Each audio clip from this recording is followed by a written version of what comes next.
Well, good evening, ladies and gentlemen, and welcome to Invasion number 1, the 2025 edition. We certainly appreciate everyone who has joined us here live. We got a great crowd tonight, and Angie, I think just a few more people in house than normal for the Saturday night preview. And as always, we are at the Horwath Ranch, and what Angie and what Mari have done and put together and built over the last 5 years, I believe it is, for the Invasion sale, something next level definitely comes to mind. We certainly appreciate them opening up their house, opening up their barns, their family, their friends, and everything. Moms and dads and relatives are all on deck to get this done in this great event. They feed you well, they take care of you well, plenty of refreshments back there for all different ages and different venues, and we certainly appreciate it. What started as a SOEP project for Mari to work on her proficiencies and whatnot has turned into one of the premier sales, not only in Texas and this part of the world, but throughout the country. And it's certainly an honor to be here, and I'll get to work with you guys tomorrow, but to kind of open up these lots and work with Mr. Kelton Mason. And Kelton's on to my left, your guys is right if you're away from us, and certainly needs no introduction. If you don't know who Kelton Mason is, you probably don't follow the pig world very much, but he's going to break these hogs down and make some comments on them. I'll open them up, but before we do that, let's put one big round of applause to the Horwath family, the Horwath Ranch, for letting us all come in and have this great event. Andy Forehand and Russell Pedret are the big pushers behind this as well that put a lot of time in, and certainly want to give them a shout out. Russell, unfortunately, is behind this as well that put a lot of time in, and certainly want to give them a shout out. Russell, unfortunately, couldn't be with us. He's got youngins now and going back to school, and got 80 sows that got to get bred back there at home. So he took a sabbatical for this one, and we're going to give him a break, but he'll be back with us for September edition. And Andy's put a crew together, Dakota Streber and a couple others. I believe Kyle Hicks was on crew to put you guys a sell order together, and certainly appreciate those guys and everything that they did. And you're going to see a lot of pigs tonight, ladies and gentlemen, barrows, gilts, and there's logic to why sell orders are put together, and there's a lot of things that just fall into place. And what those guys did say, and Kelton, I'm sure he hasn't seen these pigs yet, or maybe just walked through them for a few moments, but that sell order, just because it's not the first one on the page or in the first 5 doesn't mean it's one of the better ones in the set. They're going to be grouped up by males and females. They're going to come different breeds, different reasons that they come in different parts of the sale. And when you got 40 breeders, and you got 100 spots to go to, some of those hogs are going to fall a little lower in numbers, just because how circumstance kind of has it. We did have dinner tonight, and if you guys did not have dinner yet and are hungry, I believe there's a few things left. But Julie Hoffman, the better part of Clint, is how we refer to her. We certainly appreciate them for sponsoring the meat and the donation. And Prime Pork and Meat out of San Angelo, Texas, is their company. You can jump online and buy any of their products if you liked it. The young ladies and all these youngins that are here to help us. So without further ado, once again, appreciate you guys. Thank you for joining us live. Taylor Fort Live is with us today, and Taylor and his crew that he has back there, one of the premier streaming opportunities that you have out there, and they're going to get some great looks, and they're going to get some great views of these animals. If you got people back home that are asking questions, just go ahead and have them get on Taylor Fort Live. Click on that Invasion link, and they can go ahead and watch this and follow along. Taylor's always with us at every sale for the previews, and certainly appreciate him and his crew, not only the quality they have, but the professionalism they bring to it. So without further ado, we're going to get right after it. And Kelton, no stranger to the Invasion sale. The Messner Show Pig firm is going to start us off here. We got a pair of litter mates, 11 litter hogs. They're sired by the Survivor Boar out of the great heavy hitter sow they have. They're both going to be light crosses. They both got seeds in them, and we're going to turn it over to Mr. Mason here to kind of give us a little critique. Well, appreciate it, James, and excited to be back here. I've been on the road quite a bit, but this was an event there when Angie called. I definitely didn't want to miss, and kind of scooted here on 2 wheels just a minute ago to get in. But I hadn't been to the sale that many times, but last year, as soon as I stepped in, the vibe and just everybody around, the purpose of the sale, and talking to all the organizers, Russell and Andy, and obviously Angie, Mari, and the entire family here, the direction and the vision that they have for the sale is unique. I think they bring a great set of consigners, and what was neat for me, great way. And as Mesner step out of the gate, we're going to head right into CK2 and another firm that joins us every year. And it seems like every year, Kelton, their sets just get stronger and stronger in the quality they breed. And a shout out to their programs and the stockmen that are behind this. 403 and 406 are going to enter. 403 is out of the 8-second bore on a next place out. He's going to be a dark cross. And then the 406 is going to be a Ricky Bobby walks alone. And that's going to be the little light cross mill. So different ones here, obviously really good in terms of width between his eyes, and that's indications of stoutness as he goes there. One of those, again, looks like you can feed hard if you need to, but he's broad enough if you need to sit on him just a bit. Like James says, that belted one is tagged 403. The white one was tagged 406. These are the first ones from CK2. And as quick as those head out, we're going to shoosh right back in. 404 and 405 going to be the ear tags. We're going to stick with the CK2 firm and a pair of spotted. We got a gilt and a male. The 404 is going to be the male. The 405 is going to be the female. And Time Machine tongue-tied, obviously incredible pedigree built into these spotted hogs. Excited to see them for the first time come out, Kelton. Excited to see what you have to say about them as well. Yeah, like I said, I walked through the back alleyway and just in, so I haven't seen any of these firsthand. I tried to review some pictures of the guys that had them, but a pair of spots here, obviously male and female lates here that very, very good. This male one that comes in hits me extremely good, again, from just a stoutness, a structure perspective. And for a spotted male pig here that's that powerful and that big-legged and that stout constructed, still looks like his elbow sits in him right. His shoulders laid on his body correct, and for a breed there that maybe struggle in their front end assembly, it looks like this one is good in that regard. Deep in his body cavity, but still got a really good presence about him. The gilt is just a shot more immature in her look, but I love her jawline and attractiveness that she has up front. Really good again up top, and probably even just as powerful whenever he leaves you, but looks more feminine and more like a lady there. So neat when that works out with a pair of mates here. These are the first just true breed pigs that we've seen, but I think wherever you end up, I don't have ages on here. We'll kind of make sure that we get that there published sometime, or make sure that guys know on these pures where we fit, if you've got an age requirement come this winter. But I think a pair of spots, whether you're headed to a gilt show or obviously a market endpoint, I think will be awfully good. Again, 404 is the boar pig, 405 is the gilt. Spots from CK2. And thank you to CK2, always good supporters of this sale. And again, you watch them every year, just keep getting stronger and stronger in terms of quality.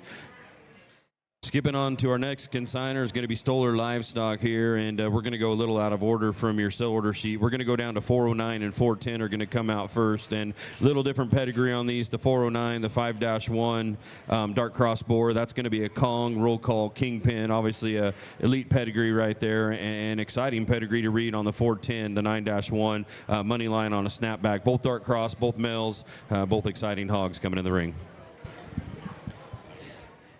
Yeah, you know, the Stoller family, I know we've got Keaton here, and I get the ability, and I guess honor, I would say, to work with Keaton more closely and gotten to know him more, but that was a family that I've always looked up to for quality stock, for work ethic, and when they come to a show, you know they come to win and mean business, and you know, they bring a first pair of them out here. You know, we've got James reading off the pedigrees as he kind of rolled those off. Those are ones that got to pique your interest as you come in from a pedigree aspect. But the thing that I always tell them, particularly as we started kind of fashioning these previews this way, when you evaluate shows where you're sitting there in the ring judging them, you don't have a pedigree in their ear and you don't know what they're out of, and so we've got to kind of play off of that. Obviously that's something from a feeder perspective, but without knowing pedigrees, you could see these two as competitive as they're going to be regardless there. That 410 that's up front, that's the smaller or lighter weight one of this pair. From just a maturity standpoint and combining that with just stoutness of structure, he is very, very unique, and I hope that the video shows enough. I know the guys up ringside is able to tell that he not only is stout, broad, and wide and square, he is tall-shouldered and awesome looking, and from a modern perspective, his skin pigment, his hair texture and density that he offers there just gives him a very elite look there in 410 for sure. 409 is extra stout, very, very broad. You're not going to get them him. Any more powerful coming, any more powerful leaving you. Big round about his rib cage, and if you want to call him short backed, you could definitely do that, but he's still long out of his hip. You know, he is not one of those green skinny ones. Take him slow, make sure management is correct, but I'll probably say it a couple more times. Everybody talks about those green skinny ones at work. Us as a family at home, from a feeding perspective, I'd rather them start powerful and take them slow like this guy is here. Again, Stoller, awesome family. Hopefully you're able to visit with Keaton. He's got a great amount of knowledge, an awesome young individual there that you can definitely gain something from. These are 409 and 410. 409 is the Kong sired one. 410 is the money line sired individual. And as 9 and 10 head out, we're going to drop 411 in. We're sticking with the Stoller firm here. 4-3 is going to be the notch if you're taking notes. And pedigree a little different here. Outlaw on that good Boone sow on the bottom side of this one. Berkshire is going to be the breed, and a fancy little male pig that comes out here, Kelton. Yeah, fancy might be the right word to say, or attractive, or awesome looking, whatever you want to say there. Obviously, they're heading next what sticks out the gate first, and what's usually catches the pin, and this Berkshire right here is going to get in the pin because of that alone. If you're able to tell there from his shoulder to his ear, looks like about 6 inches long. He has absolutely no throat, and you know, you kind of glean on things that people talked about early in my career. I had a set of Berkshires, a set of Berkshires at my house. Condy Mays came by, and he said, well, one thing I'm going to tell you, I've won the Berks a lot. The one thing that's going to get bigger every day of their life is going to be their head, and this one right here is still going to be attractive even if it got any stouter. That one is long hip to match that extension up front, and again, unique for this breed. When they've got that extension, his transitional points behind his shoulder into his hip are absolutely phenomenal. He's clean jointed, he's strong footed. That's again, you've got to be unique within your breed or within your class to win, and one that comes out with this need of a head, this need of a throat latch, and this cool of an ear set's going to catch a pin like we said, but then he's going to have enough power there behind to go ahead and win once he comes back out. So a really good one. Again, first time I've seen him, this one's going to get a couple stars. An awesome Berkshire pig here from Stoller. Again, that was tag number 411. All right, the 411 tag leaves, and we're going to go right into sticking with Stoller, his final pair of them, 407 and 408 coming in, and 407, this will get everyone excited real fast. Wide awake on the top side of the pedigree, out of the Uncle Bob sow, going to be a light cross, and that's going to be the blue pig that travels the ring, and then 408 is going to be a bell-bottom blues on the Frito incline sow, and that's an octagon sister, so that'll mean a lot to most people in the barn. That's going to be your dark cross mill.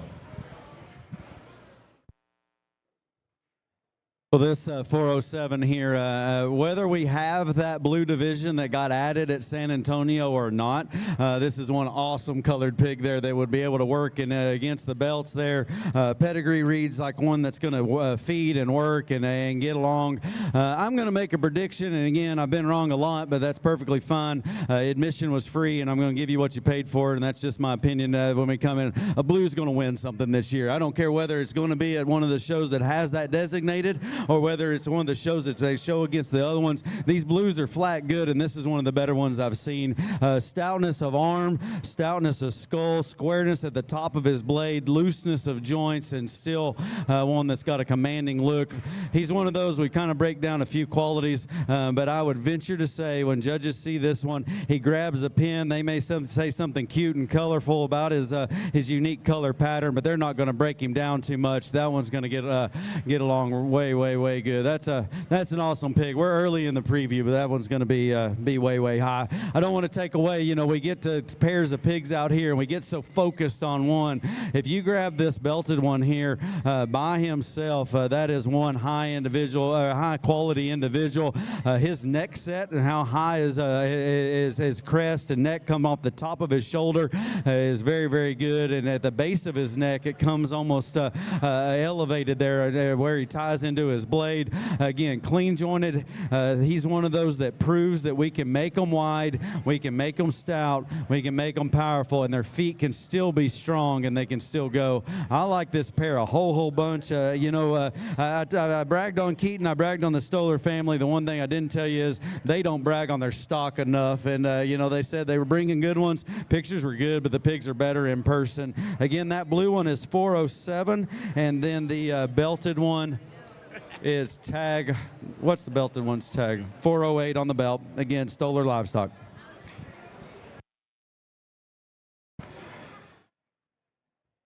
And a tough act to follow as Stoller leaves, but we certainly got the firm to do it. And Ottenwalter's coming in next here, and I don't know what you could say about her. They're ones who kind of, built the invasion. And again, you're talking about Andy Forehand and Russell Pedrette and what they've done to bring this thing into full rotation, or whatever the right word is, maturity, I guess would be. And 412, 413, and 414 come in here. Different league. My intention is going to be the 412, and then we got a pair of litter mates, Loud and Clear on a roughly so. All dark crosses, and man, exciting trio to talk about here, Kelton. Yeah, obviously from a firm, or I guess individual there that spearheaded the event, and anybody that's put a sell on knows how much work and time and effort and just focus and hours that you have to put into it, but more so how much pressure you put on yourself for bringing the good stock to represent the sale. And these are three individuals again that look like they can feed. We're not going to break them down individually because honestly they kind of match each other, and I'd say study your lesson, decide if you want a crossbred classifying one, a Hampshire classifying one, or once one trips your triggers, they come in here. But again, we say the same things, but good prospects are built like this, immature in their look, but square and broad. I think squareness is probably the way to describe them. Every point of their body, if you study them, they're made genuinely, they're made honest, and the way they're put together there. And those are the pigs that end up working. Nothing's out of place. Very good, very complete, but still at the same time have the power to get along there in the end. Obviously a firm, no question, the amount of champions that they produce there, if you look at their influence across the country there, and then a set of pedigrees that looks like to me Different League was one of those boars that just hit it out of the park, and obviously is going to continue to do so. So great trio here. Again, we've got 412, 413, and 414.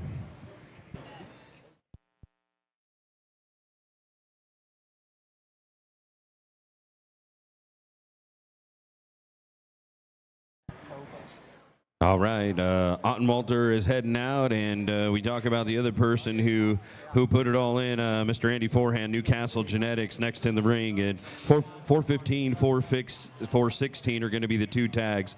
415 is going to be Loud and Clear on a sleep tight, dark cross male, obviously, and the 416 is going to be a Different League. One of Andy's favorite sows, the 51-2 sow, is going to be on the bottom side of that 416 tag.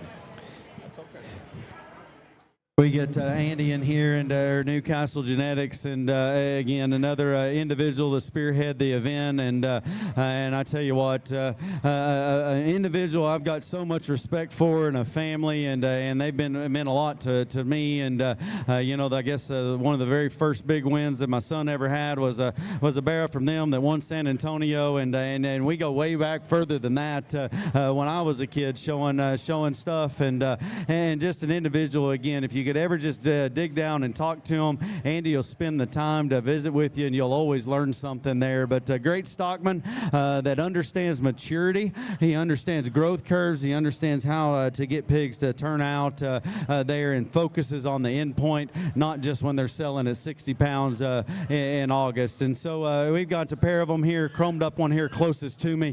If you dropped them in here, I'd say that's a very traditional Newcastle looking pig here with modern day stoutness. Height the shoulder, crispness of edges, his pin set is right, joints are clean, and one of those that gets along awesome. The one on the far side, or far away from me, that's got more, I guess a shot more black on him, he's still kind of chromed up, but the wide belted one coming at me at this particular point, again, same height the shoulder, width between his eyes, one of those there that reads so parallel in his lines. We talk about attractiveness, so we talk about balance, but if they can have that symmetry, that parallel line look there from the profile, those are the ones that to me really do exude balance, and that 15-liter pig definitely does that. I'm pretty sure I saw that pig at Andy's about 10 days ago, and he wasn't for sale. He wasn't going online. He was coming to this pig sale, was designated there, and obviously has that focus. And so again, the 9-liter pig is 415 from Newcastle.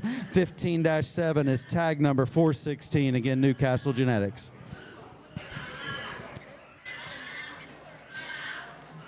And we got one more coming in from the Newcastle firm, and 417 is going to be the tag. Maybe more importantly, the 17-4 notch is the one you're going to want to hunt down if you're looking at this pig. Sired by the one-way boar out of the Easy Sow, and when they have those kind of names by them, you know it means something when you come out of that firm at Newcastle here. So 417, next one to be dropped in the ring.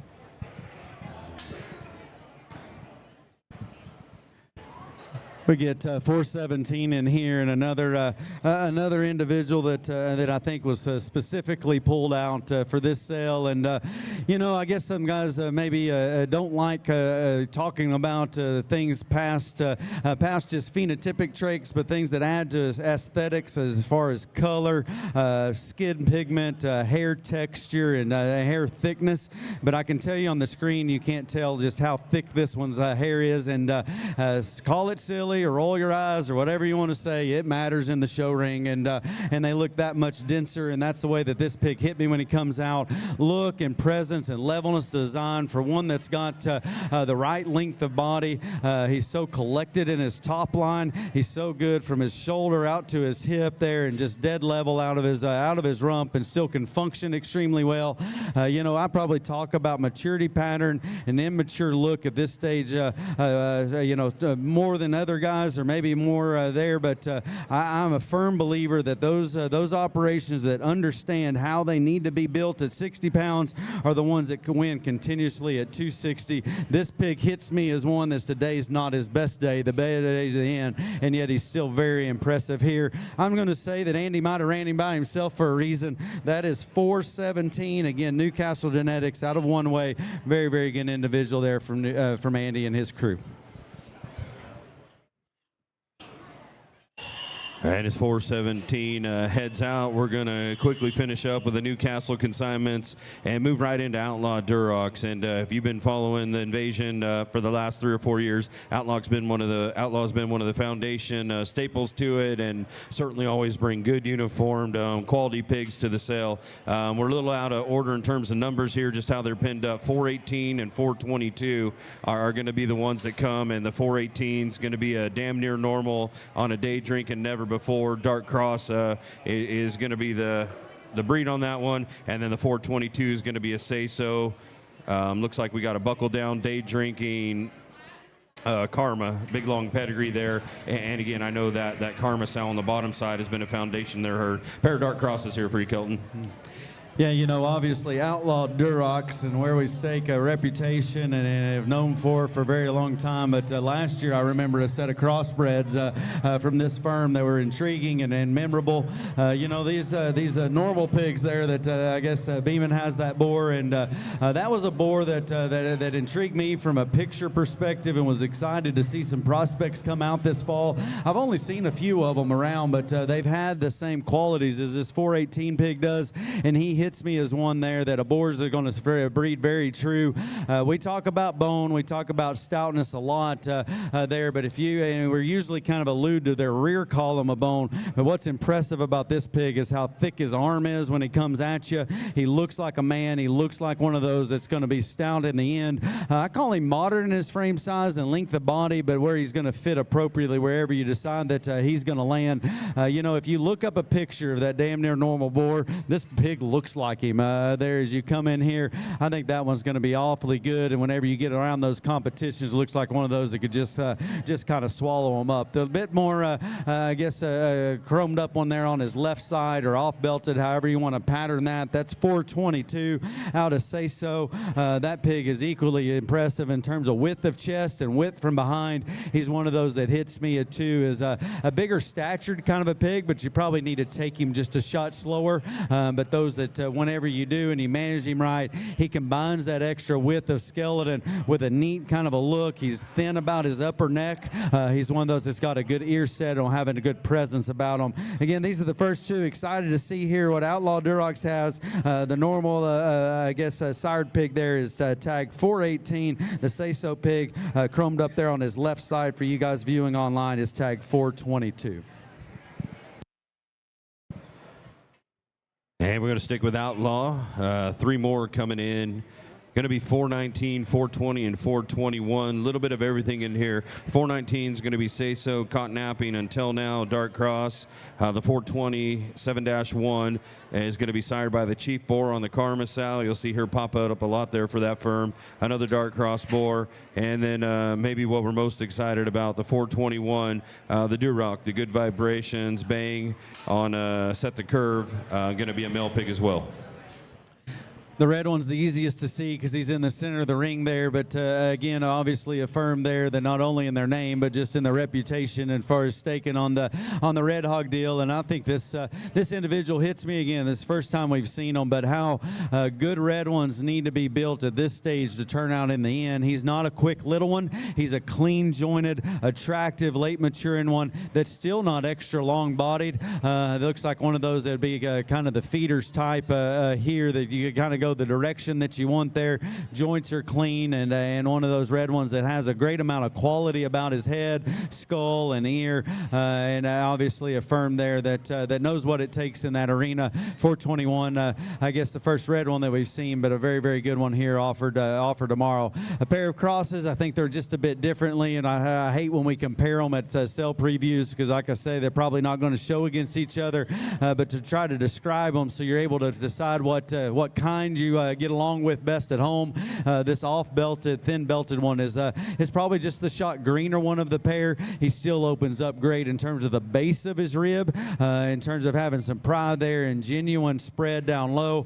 Great in terms of height, the shoulder, and look there. The other one, that chromed up one, is extra stout, extra broad, and a very, very powerful kind of individual. Again, one of those that I'm glad that he starts with just a notch more size because he's one, though, that you need to take slow, manage correctly, but still everything doesn't get out of bounds as long as you study that chromed up barrel. And then he's going to have one of the bigger backs that you'll have regardless who shows up at the competition there. Good individuals there again. I think a mixed bag in terms of genetics, mixed bag in terms of the way that they're built there, but you can kind of pick them as you go. 419 is the big chromed up one here in the corner. The off belted one would be tagged 420, and then the red one is 421.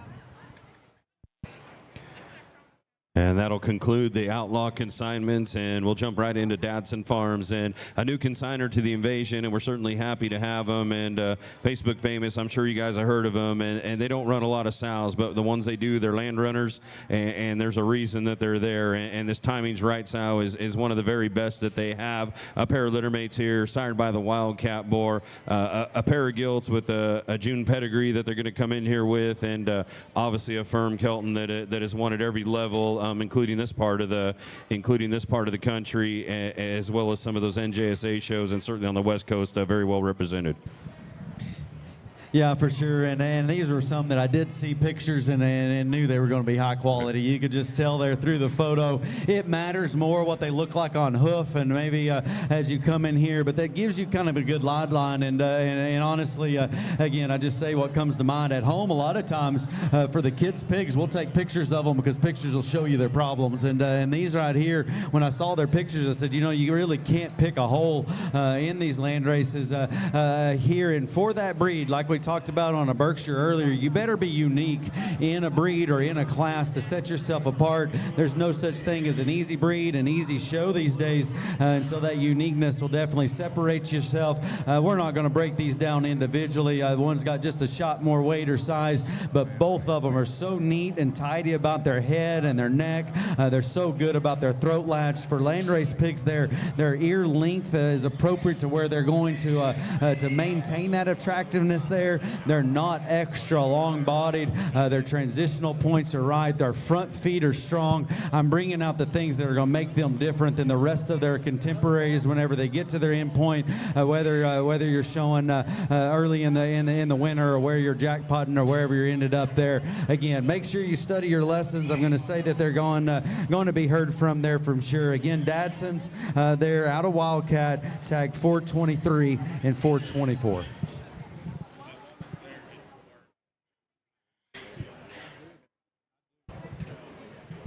And the Dadson Farms going to head out, and we'll shoot you in some of the small town entries here. A pair of them going to come out. We're looking at ear tag number 425 and ear tag 426. 425, I believe, is the blue pig that's coming on the far side of the ring there. It's actually a mismark on there, sired by the Huevos boar, but a light cross gilt that we brung for you. And the 426 top hand on that special effects sow. That's one of those sows that was unbeaten out there on the West Coast and finished up her show career as a champion at Western Regional out there. But to pair of small town entries coming in, Kelton. I kind of went off on a blue barrow there a minute ago, or male pig a minute ago, and I'm telling you, these blue ones are good. And you know what was neat when we separated the blues in some of those divisions? At first we just said the blues weren't good enough to compete with the belts, and what it actually ended up doing, and the resulting factor is that people started focusing on making blues, and we've made them so good now it doesn't matter that they're separated. And this gilt, I think, is one of those that would be in that category or that description there. For one that reads so stout and broad about her skull, about her upper body and her center cage, that is a very attractive one there. And I didn't read through the pedigree. I didn't read through the descriptions. I'm awful at that because I like studying the pigs as they enter the ring. But this blue gilt looks like one of those that could probably show next week and get along, and probably could every weekend and still has a future there. I like a gilt there that's that broad, and still her front end assembly is awesome.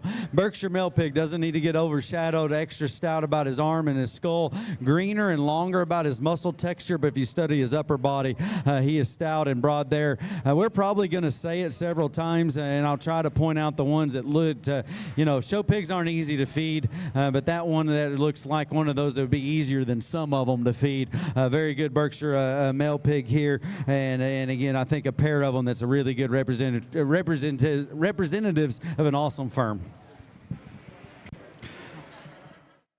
And 425, 426 will head out, and we'll go right to 428, 429, sticking with small town here. A pair of littermates out of the hardcore boar that's up at Purple Power. That Tristan Gamble boar that's up there on a tricked out sow that comes from the Hoff-Schulte firm.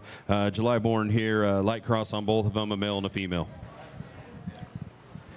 Got a pair of litter mates just a shot more size than some of those other ones that we saw or just recently saw here, there, and obviously a great pedigree. The male pig's got a couple blue dots right here, as I see, just to bring out, but looks like very, very easy to manage. But again, they're similar in terms of their height, the shoulder extension and look, and that male pig comes in with a commanding presence as he comes in the ring. We already commented a couple times, head, neck, and front end comes in first, and that's usually what grabs you a pin. And that Crypt Orchid solid white, or I guess a predominantly white male pig that looks like a Yorkshire classifying one really easily, is going to be one of those that catch a pin quickly. The female's a little bit more progressed from a muscle and power perspective. Again, looks like one of those, if you want a jackpot and grab you as many belt buckles and banners as you want to early, you could. But again, her extension kind of indicates that she's got a good future ahead of her. Unique kind of a gilt there for that much power and rib and design. Doesn't look like she has an ounce of fat on her there as well. These are really, really good. Again, I guess I'm a little bit behind because these are the first time that I've seen them, but it's kind of good to see a fresh set of eyes or a fresh read. These two for sure get a mark, and ones that I'm going to review here just a bit later on. White crossbred, small town genetics. The male pig is tag 429. 78-1 is the mate gilt, and she is tagged 428. And small town will head out, and we're going to go right into Herren Farms, and I'm sure Kelton will have some things to say about this firm, and obviously one of the legends in the industry and one of the great instructors in the industry here. And lot 30 and 32 are going to come first. It's going to be ear tag 431 and 433, and I believe that's going to take us that 431 mainline trumpet in game. You talk about a pedigree that's just absolutely off the charts, and then you talk about that 433, the 1-10 out of the Alibi, is that how you say it? I say Alibi. Yep. On another trumpet hero, trumpet, lined up there. Both dark crosses, pretty special hogs from a special breeder. Yeah, for sure. And, Mr. Herren, I think he's probably en route down. He was selling there the sale Gary Todd's and up north. And, I kind of made a spill last night on the preview, but there's no individual in the world past my mom and dad that's had more influence on myself, career, and my life, and course, and that's poured more into me personally than Mr. Herren. And I'm not the only person that can say that. If you go around and talk to guys there around, just a selfless individual that loves to educate and loves to pour themselves into them, and has had a great amount of influence. And if you ever talk to him one time, you understand that his passion and his love for this industry and for the kids is the reason that for generations, or I guess for decades, I should say, that the Herren family and Mr. Herren's has been successful. And so he comes in with a pair of them right here, 430, I believe, and 432 is the pair of them here. And again, a chromed up one there, tall shoulder, great looking. Again, maturity pattern is right. He believes in pigs that'll work and turn out there in the end. 430 is the more traditional belted one. I would call him just a shot greener behind his shoulder, but if you study his forerib design and mid-rib build, that's the kind that open up in the end, have the very biggest backs and the ones that have spread. I love the pattern that this guy has, and again, I hate ranking them and showing my cards here, but when that 430 hit the ring, I said that's the feeding kind, and the ones that turn out there in the end. Other one, again, awesome look, awesome firm. I think we've got some more here to come, but 430, 432 here from Herren Farms. Well, we expect nothing less when you talk about that. But lot number 432 and 434 are going to come in next. And 31 is going to be the lot number, the 432. Little Wayne, tricked out, trumpet, another dark cross that they bring in. The 434 ear tag, 4 dash. Oh, sorry. I'm off on this. Are we to TKO? What tags do we have out there, girls? 31, 33, and 31. Calico is going to be the main line. That's 433.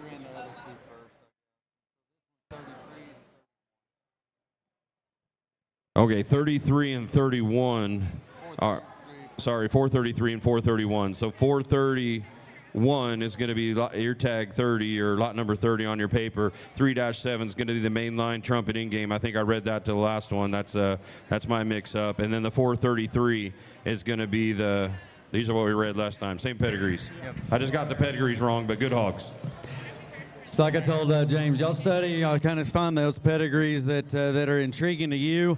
Other than at the backdrop's the only time I ever get to know whenever I judge a show what a pedigree is, and so they got to get to that point before I guess it matters. But it gives you confidence from a feeder perspective. But these are good pigs, and regardless where you're at, we bring the two that are more advanced from an age, size, and weight, and going to show earlier in the winter.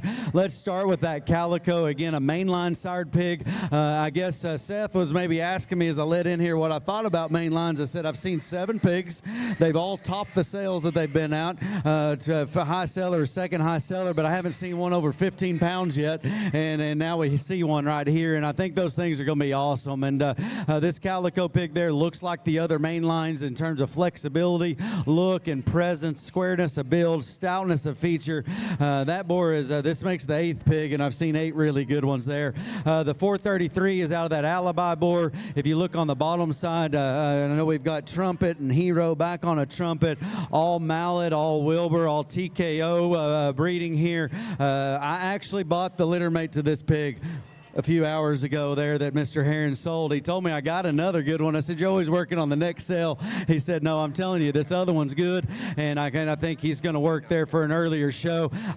Kyle could probably tell you more on the south side. I know there was some history there at TKO. Regardless of pedigree, this is one big-backed, short-backed, and tall-fronted individual out of a great litter there again. Herren Farms, Tim Herren, great 4 pigs there. These are ones that concluded. 431 is the Calico out of mainline. 433 is the Alibi sired pig here that concludes Herren Farms consignments.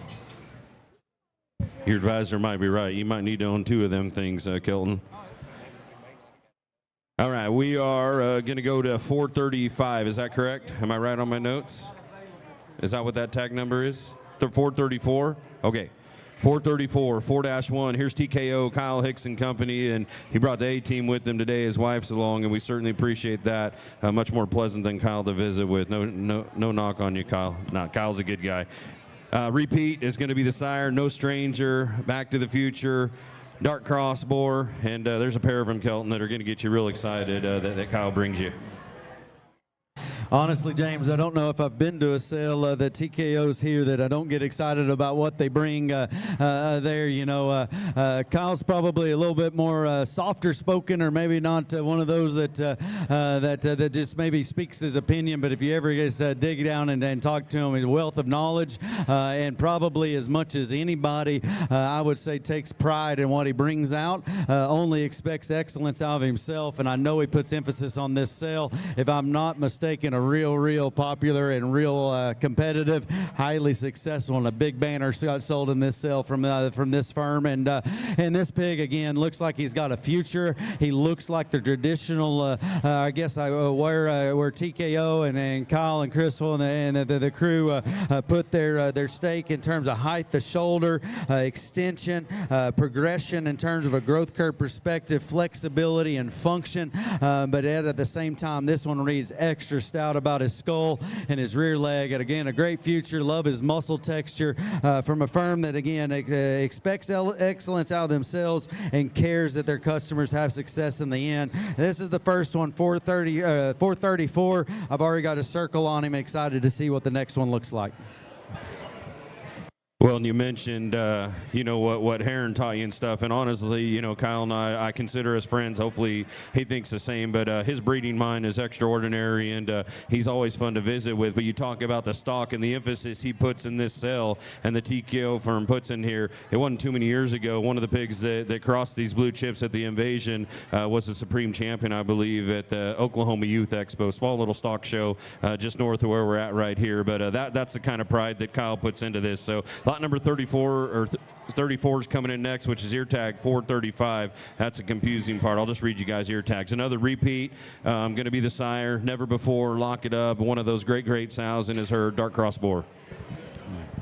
Yeah, I'm horrible about reading the sheet, and you know, I went ahead and flipped over here, but this one's mother would be the grandmother of that Grand Barra at OYE, and James might have just mentioned that. I had my head down reading, and mother of the 3rd overall hamp at OYE that same exact year that honestly was maybe my son's favorite pig of the show, and it had an awesome day there for sure, and had a class winner at Denver, multiple cell makers. I'm not going to read through it there. I would direct you.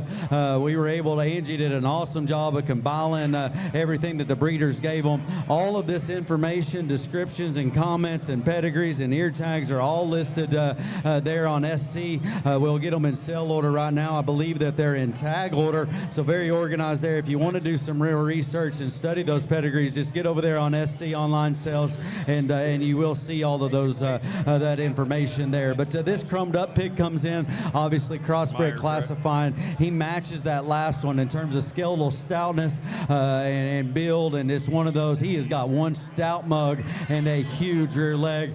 Doesn't have a tight joint in his body, and again, for one that offers that extra rugged look, he's still got a good attractive look about him, and looks like he's built for the long haul for sure. 435, awesome firm, awesome family, great pedigree there.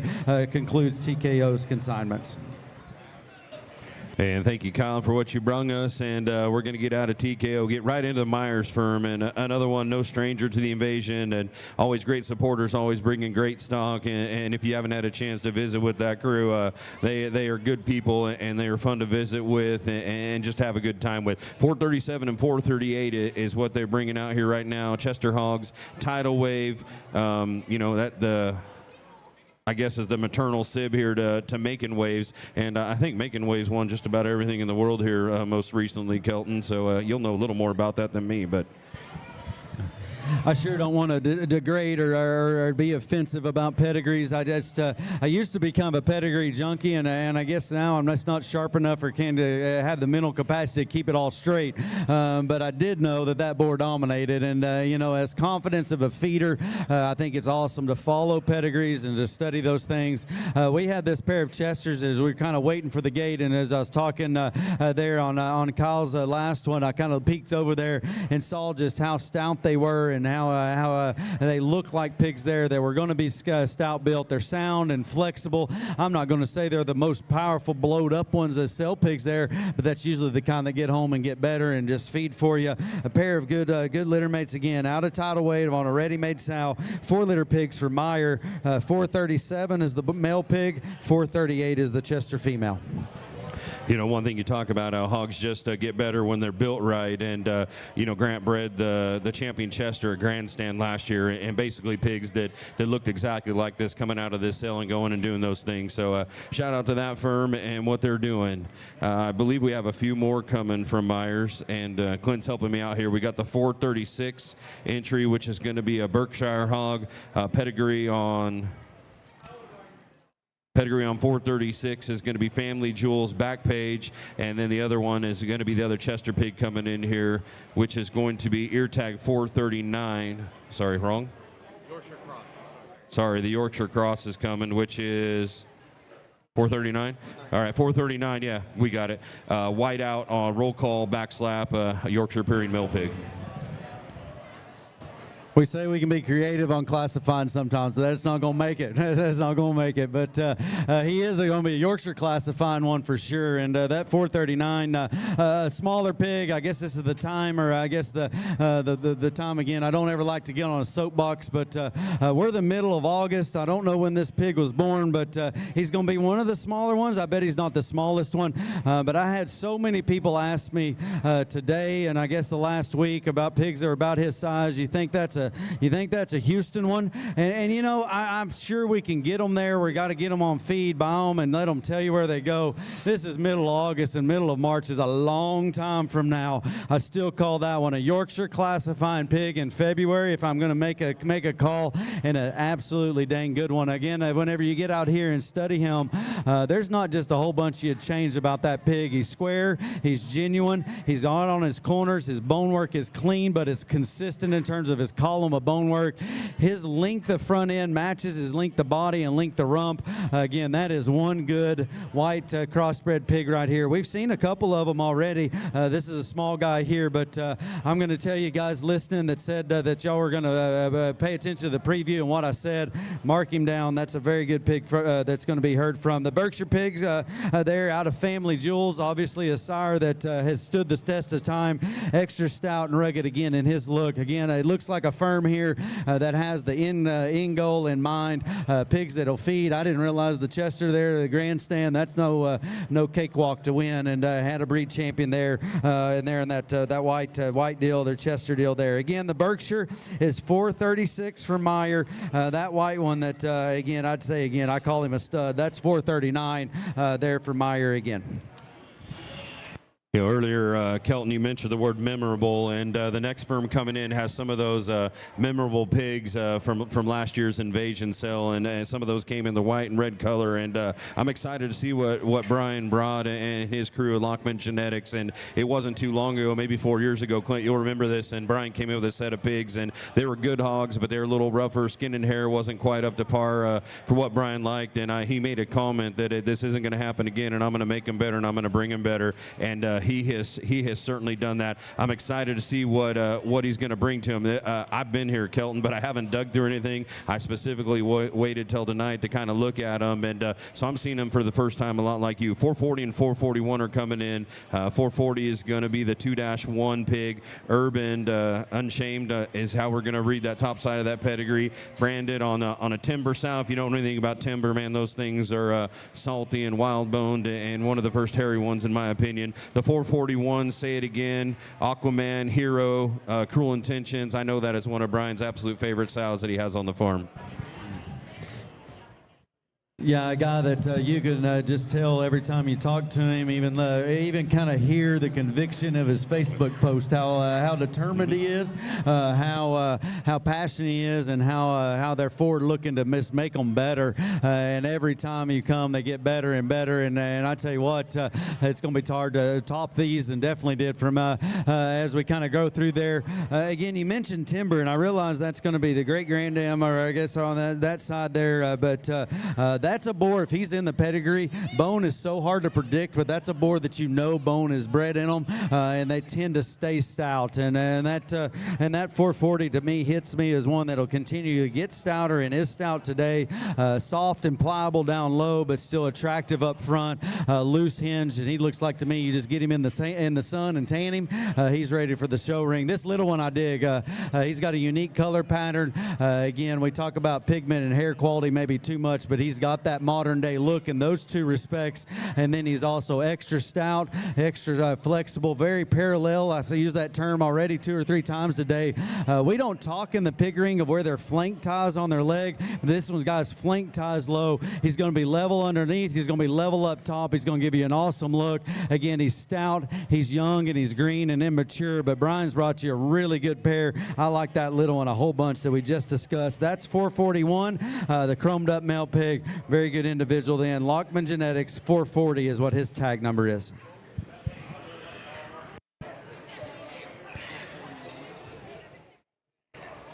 All right, we are off to a great start here with Lockman, and as we get these pigs out, these young ladies are working hard out here. You guys sweating at all?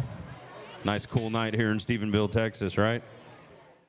It actually is pretty nice weather here in my opinion. The best we've ever had since I've been coming to this. But 442, 443 next in for the Lockman firm. 5-5 is going to be the notch on the 442 tag. Kayak, Major League, Kingpin, and as we work our way down to 443, the 3-1 pig, that's going to be Kayak, Wintex White, Instant Regrets, both belted cross. We got a gilt and a boar in here.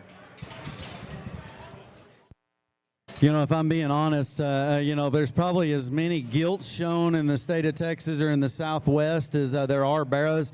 I'm more barrow driven and more barrow focused and oriented, and I don't want to say I check out. I respect and love good quality gilts, but this gilt, when she came in and gave me that side profile and look and just that neck set, and I don't want to get into all those cool, Cobra or Geek or what all those different terms up front, but that one's got whatever you want to call her front end. It is wild looking, and that gilt made me grab the sheet and see what she's out of. Obviously, Kayak's done a great job for those guys that dug in and bought him last year. That gilt's got a great future, and again, it was one of those that set you back as you study or come in the ring. The male pig there, also out of Kayak, maybe even that much bolder bodied. They're very, very broad made kind of a pig there that's still loose jointed. Don't want to overshadow them from the gilt because we talked to her first. He equally has an awesome look and a feeding presence about him there for sure. Again, Kayak's going to be heard of. Those guys dug in, bought him last year. I've been able to see a few of them there at RW and was impressed with them. A good pair here from Lockman. The gilt is going to be tagged 442. The male pig in the ring now is 443. And next in, Brian might be stepping out of the box here just a bit. The tag 444 from Lockman Firm. That's going to be the Herf gilt that we have out here, and out of the here kitty, rub it in, rumble sow, and a July pedigree is going to be on there, and certainly one that I've been when I saw there was a Duroc coming out after what he brought us last year. That 445 eared tag that Lockman has here, main attraction, main man Jim Brown. I believe that's the same sow as that hog last year, but an awfully nice Duroc barrow out there as well. Like James said, memorable individuals. I remember that pig. I remember very vividly there when it came out, and this one comes out of the same sow, so obviously a generator. I love this one's just rib design and his view from behind. For a big muscled one is what I'm going to call him. He's got actual dimension, and we don't talk about depth of twist and inner ham anymore like we probably used to, but those are the ones that grow up and are just that much more powerful than all the rest of them. For a red one that's got that power, he is very comfortable as he crosses the ring. I'd call that an athletic one with a really neat head design and ears set there as well. Good red pig here. We got a Hereford in the ring. Tag 44 is what this female is. She is a July, so she's eligible to show at any of those shows that have an age requirement there down here. If I'm not mistaken, I just talked about the gilt deal. For sure, the purebred gilt deal don't follow quite as well, but we've added the breed at San Antonio. They have, or I guess we've had the breed before, but we actually have a scholarship. Everywhere. Angela, everywhere has a Hereford breed. San Antonio offers the scholarship. Money's the same. It don't matter what breed you're showing. A Hereford's eligible for everything, the same as the rest of those breeds here. But this gilt right here, saw her picture there earlier. Bold-bodied, loose jointed, got a good look. And if that's your thing, there's not going to be a ton of them out there to grab a hold of too. And Lockman brought you one here. Here, Kitty Kitty's the sire. July bred Hereford gilt. 444 is the tag number. The red male there is tag 445.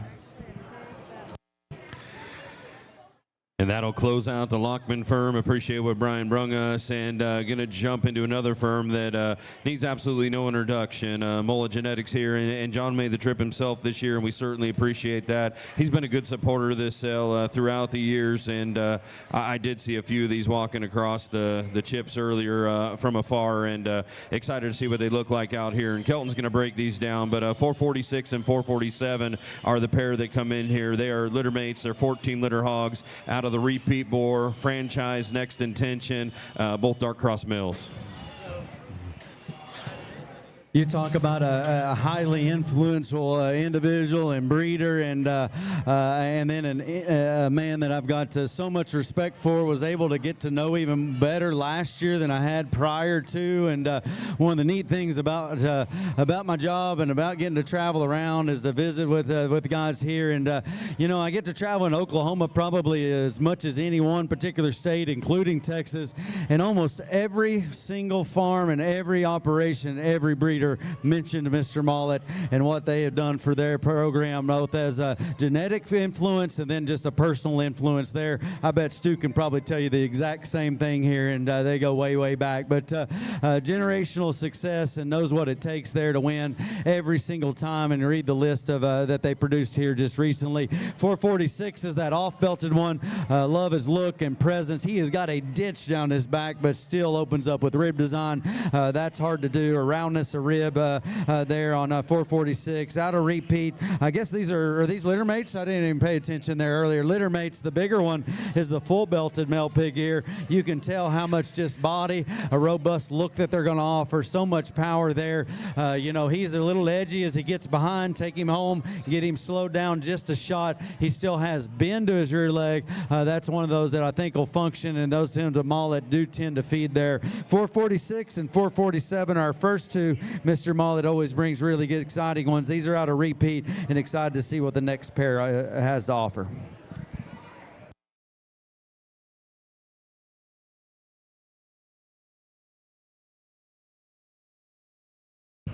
As quickly as those go out, 448 and 449 come in. Not litter mates this time. The 448 is going to be the 17-2. A little different pedigree there. Cool change, king size, best man. Again, another dark cross boar. And the 449 is the 18-1.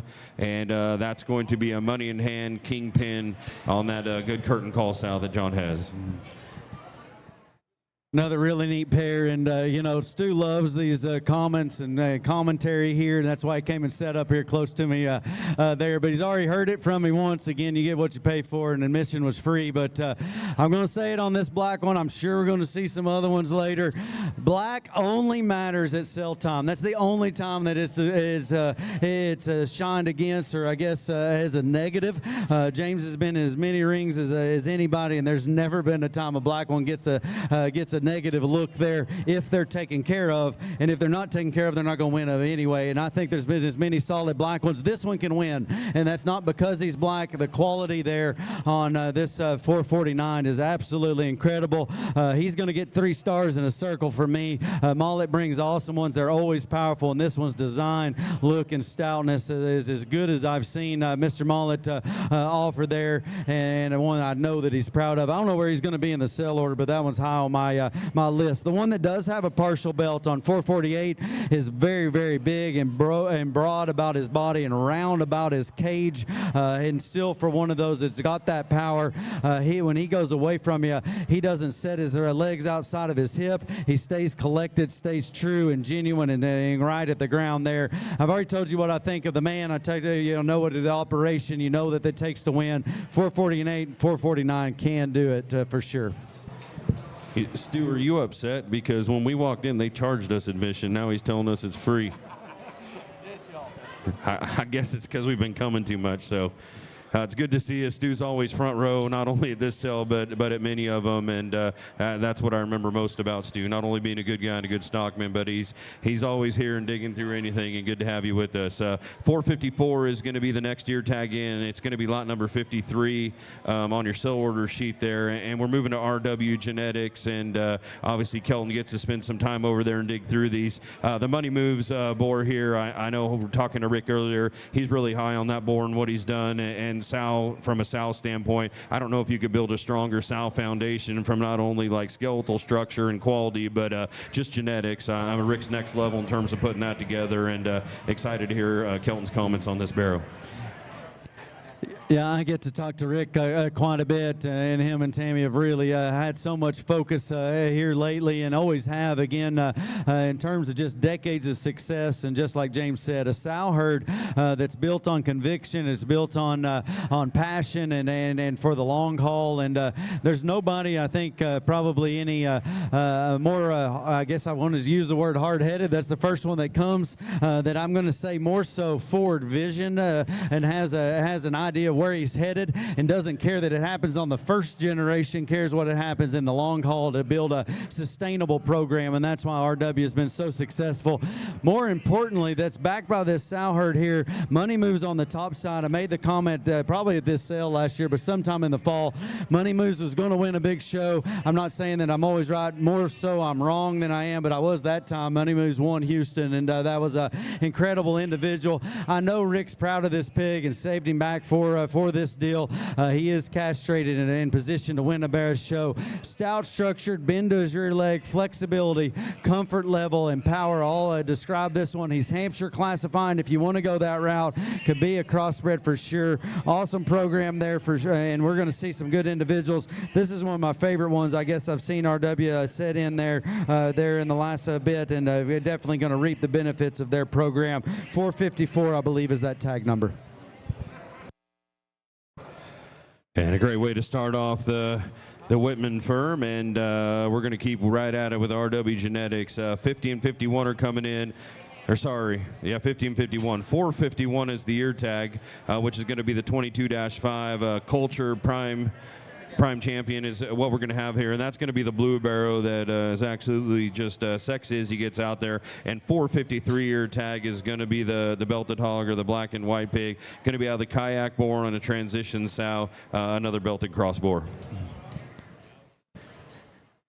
You know, the crew here, I just told you what I thought of RW, but I know that he was one of the first people that they called and put so much focus here, and somebody that I love visiting with, not only from his breeding mind, but evaluation skills that he has there. And, you know, last year as we were kind of putting those online sales together, Rick kept talking about their stature, and that was a term there that I thought was maybe used loosely across the industry sometimes, and maybe didn't exactly understand what it was, but Rick knew exactly what he was describing. And as I studied this pair that comes in, they've got the stature, the maturity pattern, and the presence that I think that he knows works there in the end. And these two pigs resemble each other, even though they're different in terms of pedigree, in terms of color, and maybe even just shot size there. But look that they're built for the long haul. This blue one, we talked about how good blues are going to be. He is so attractive and so good looking from the side, but still genuine as he leaves you. I love this little belted one here. You imagine him in 2 or 3 weeks, what he's going to look like with just a shot more time and feed and flesh as he goes. He gets interrupted and gets offered to you in the middle of August. But with that commanding look and presence, he opens up huge from his chest floor. I don't know if you can see that there on the screen if you're looking there online, but that one's chest, center blade, and upper shoulder is built like one of those that's going to be very, very powerful. That chromed up one's gonna ring a bell there in the end. That's 453, I believe. The blue pig there, I didn't catch his tag number. 451.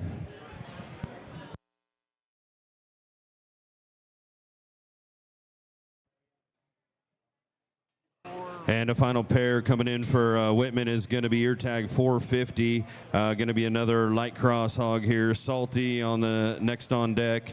And I believe this is one of Tammy's favorite pigs that we have here. And certainly appreciate her keeping Rick straight, even when he gets stubborn, and keeping him on track. 452 is going to be the No-No Blacksmith, the Berkshire boar there. And honestly didn't know that Rick had Berks. But why wouldn't he have good quality, good skeleton livestock, and all breeds of hogs, Kelton?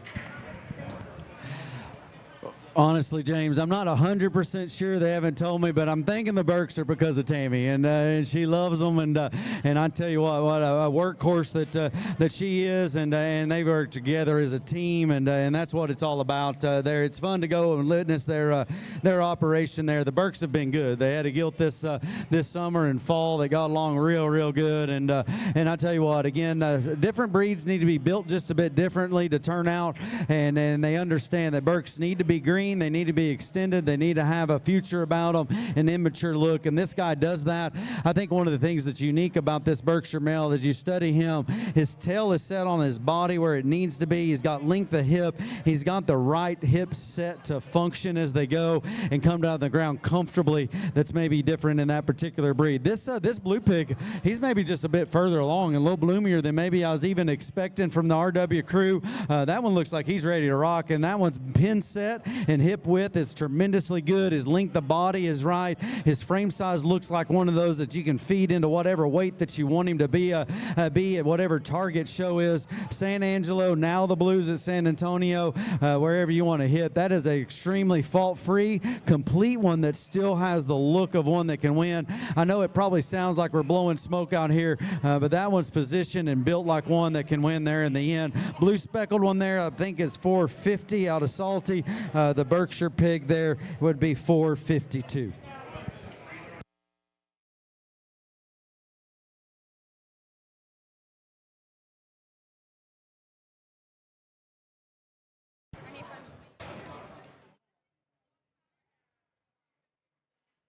And as Rick heads out, we're going to go right into Streber, and one of the foundation breeders at this sale. And if you know anything about Dakota, not only does he bring good hogs, but when he comes to the invasion, just like a lot of other sales, he brings ones that are extra special and extra good, and they've sold well over the years, and deservingly so. And it's quality hogs like this that he has. But Dakota's a good guy if you get to visit with him. A genuinely good human being that's got a passion for breeding high-end livestock. And again, I couldn't be more excited about what the Streber firm has here. Everyday hustle, the boar at Evans there that, Kelton's going to know more than anything about that one. Tricked out in game. I know that's one of his true foundation styles, belted crossbow. I believe this is one of the better pigs that we're going to have in this set.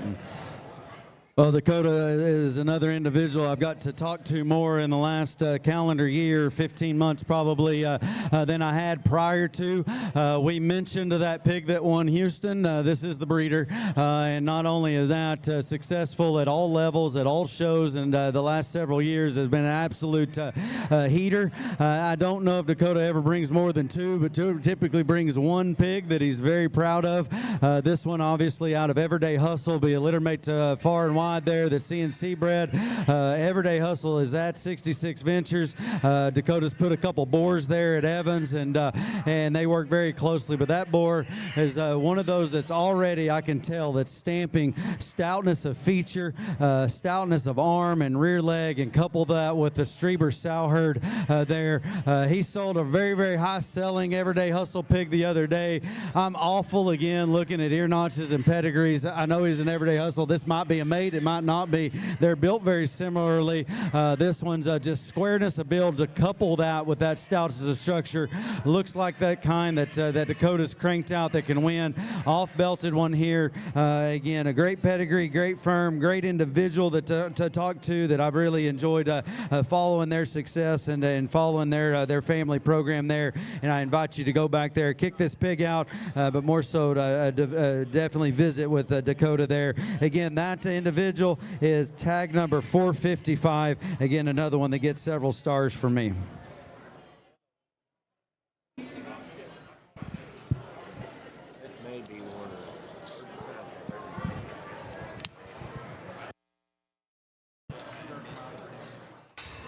All right, the Whittington firm is coming in here and had a fun conversation with a young man and the son earlier today. Just talking to him, visiting with him, and Mom and Dad, you're doing good because you got a special young man right there that I enjoyed my time I spent with him. 456, 457, and 460 are the ones in the ring. So lot number 55, the 456 entry is going to be fair and square on that secret stash top shelf. That's the Berkshire boar that you're going to see running around out there. Littermate, I believe it's the gilt, is going to be 457, again out of the fair and square. These are July pedigrees, and then we'll scooch down to the 460 entry. It's going to be High Road, Titan, Speak Up, Noise Complaint, and that's going to be the Spotted Boar Pig.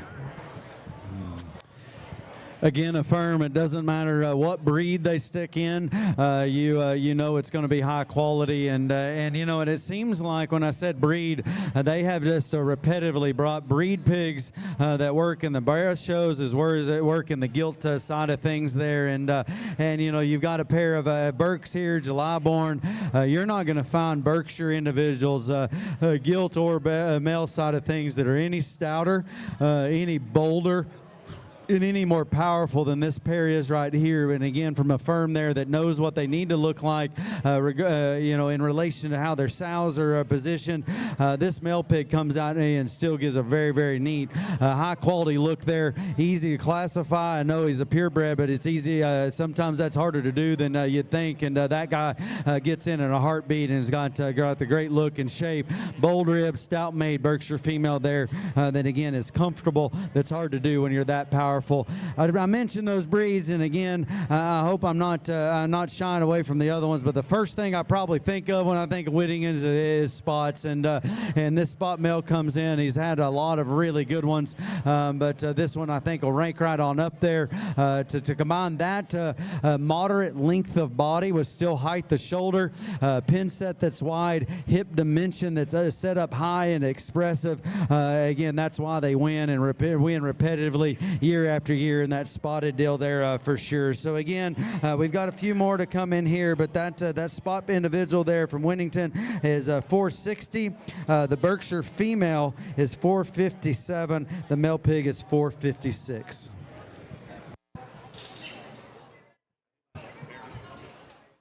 And as Whittington heads out, we'll come right back with him. And 458, 459, the Whittington firm's next entries. Pair of litter mates here. They're 15 litter hogs. The 15-2 is going to be the boar pig. The 15-6 is going to be the gilt bell bottom blues. And we brought up that 660 or 66 firm. That OG big step on the bottom side there. And OG is one of those boars with major stay power. He can still sire one that wins. And those females have done very well. But 4 or 5 years now he's been doing it and still holding strong. Yeah, it doesn't matter what color, if OG's in the pedigree, and he does sire every single color. And I think maybe had a couple winners here from this firm and several others, different breeds.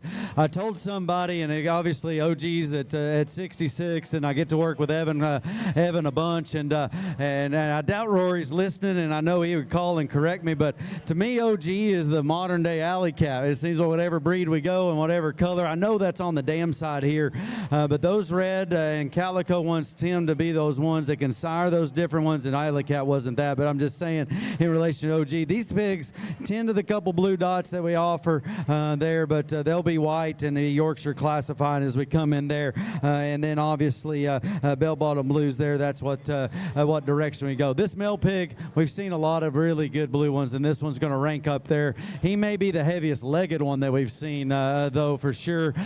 His length of body, height to shoulder relationship, that one's proportionality is very, very modern, and if it gets along in the show ring today, again, he does have a couple blue spots. Looks like they're away from his eye. Looks like that's easy to manage there. The gilt's a little greener body today, but if you study her upper rib and the spread that she offers, I'm going to assume that she got hauled from Oklahoma and maybe didn't eat quite as good as some of the other ones. That's the impression that she gives me, because she's cracked open in her chest, her blade, get her home, get her softened up in her midsection.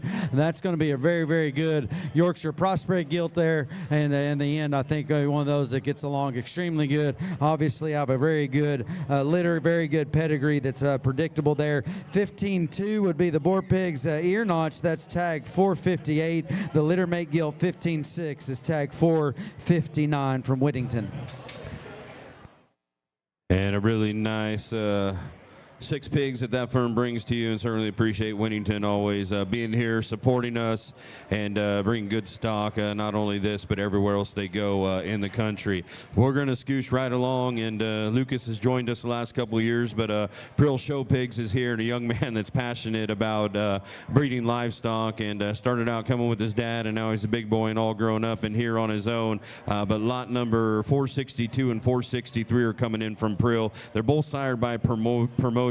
Tricked out on the 462 ear tag would be the sow. 463 is going to carry a wide awake pedigree on the bottom side. July hogs, belted crossbore, and a dark cross gilt.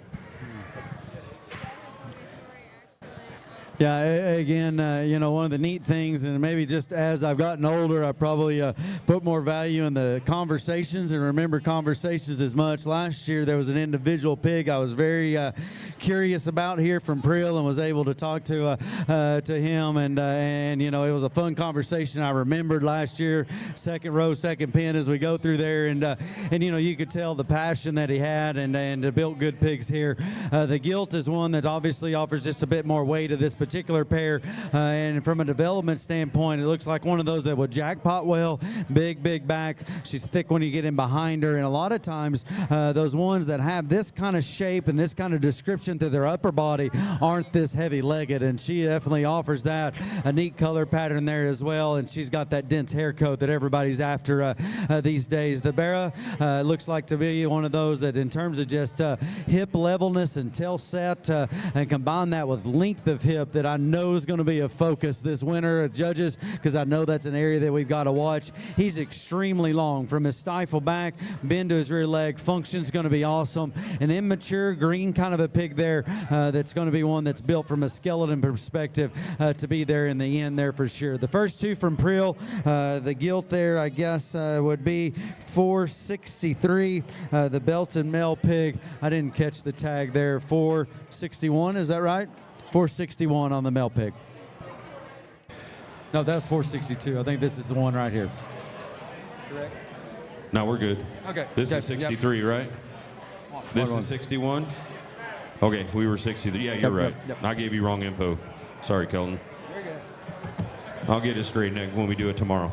Here is 461. 461 is in the ring right here. Prill Show Pigs, their final of the trio they brought. Shake the Frost on the wide awake sow, belted crossbore, and man, a big powerhouse we got for you right here. Yeah, again, we may run these individually for a reason. I don't know, and I know it's not to take away. Maybe size was the reason, but I'm going to say as you kind of individualize pigs when you're sorting them and get down to a final one, this one might get to drive by himself there in the end. He's got a little more size than the other ones there, but I'm going to tell you what, this one's just stoutness of skull and jaw, blade and rib. I make this comment about one pig earlier, but he's one of those, regardless regardless who shows up in the show or what class you're going to draw, whatever you come together, this one's going to look like he could just swallow up the competition. And so I don't know whether your focus is a Barra. This one gives me some boar indications there, and this is probably the time that I would tell you it takes pigs that look like they can win major Barra shows to be boars, and it takes Barras that look like they should have been boars to win Mara shows. And this is a Barra, this is a male pig, if I will, that fits those descriptions. 461 special individual there for sure. There from Prill out of Shake the Frost, wide awake on the bottom side. Again, 461 is in the ring and a very good individual.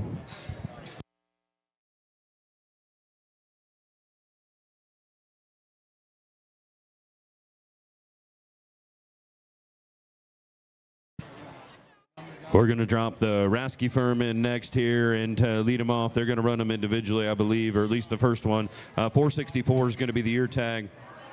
Lot number 63 is where we're at, and 3-1 is going to be the ear notch on that hog. Different league, heavy hitter, power pack pedigree here on this dark cross hog.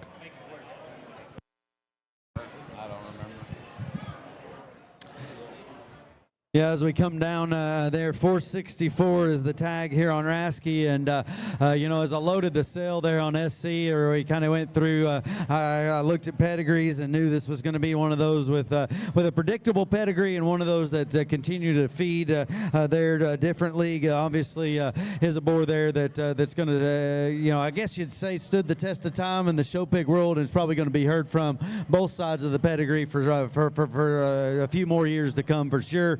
And then at the same time, I look back at the pictures, and I almost hate it when people say this, but pictures didn't do this pig justice. This pig's better than that picture. His forerib is bigger. His center body is rounder. He's stouter about his skull, and just a pig there that looks like he's going to feed. And again, backed by a pedigree that indicates that he will. We've got 3 of them from Rasky. I mean, it's going to be tough to beat this one, but I bet he's got a good set of them. 464 is where we started. Chromed up male pig out of different league. On a wide awake sow, or sorry, heavy hitter sow, excuse me. Really, really good one. Again, study your lesson here on video or in person. A nice one to start out this offering.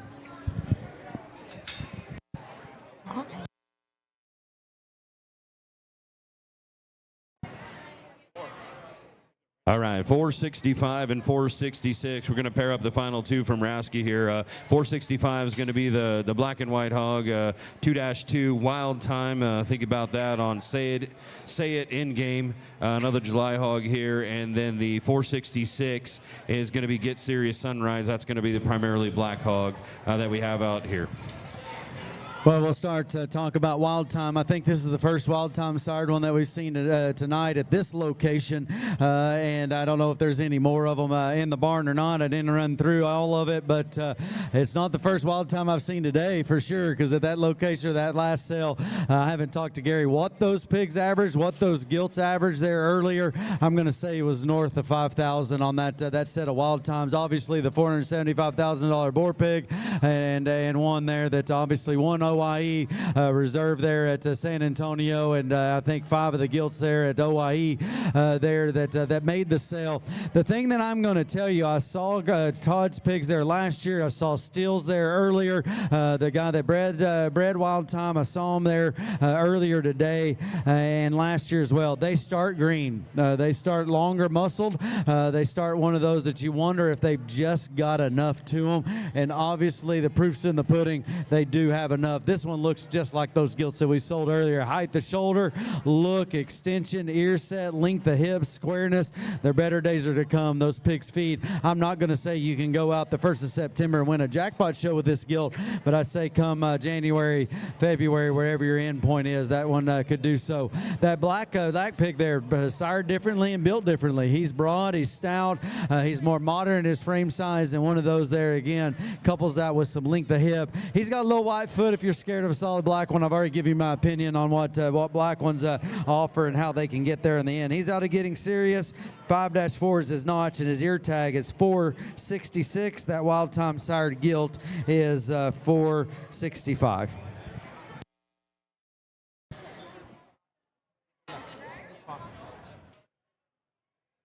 And next in is going to be the Frink Farms firm, and one of my favorite human beings in the business here. And another one of those, if you haven't got a chance to visit with Robert, just a genuinely good guy. And you know, he truly cares about everyone he talks to, truly cares about the industry, and obviously a hog junkie for how they do and what they're going to do here. Trust fund on the blackjack sow there, and I know that blackjack sow is absolutely one of the hammers that they have in that firm. And I believe this is the first time Fink has been to the invasion, but they're certainly no strangers to breeding good hogs and being at sales, and hogs that look the part, hogs that are built to win, and hogs that usually bring a little coin on sale day, and it's justifiable, as Kelton's going to tell you.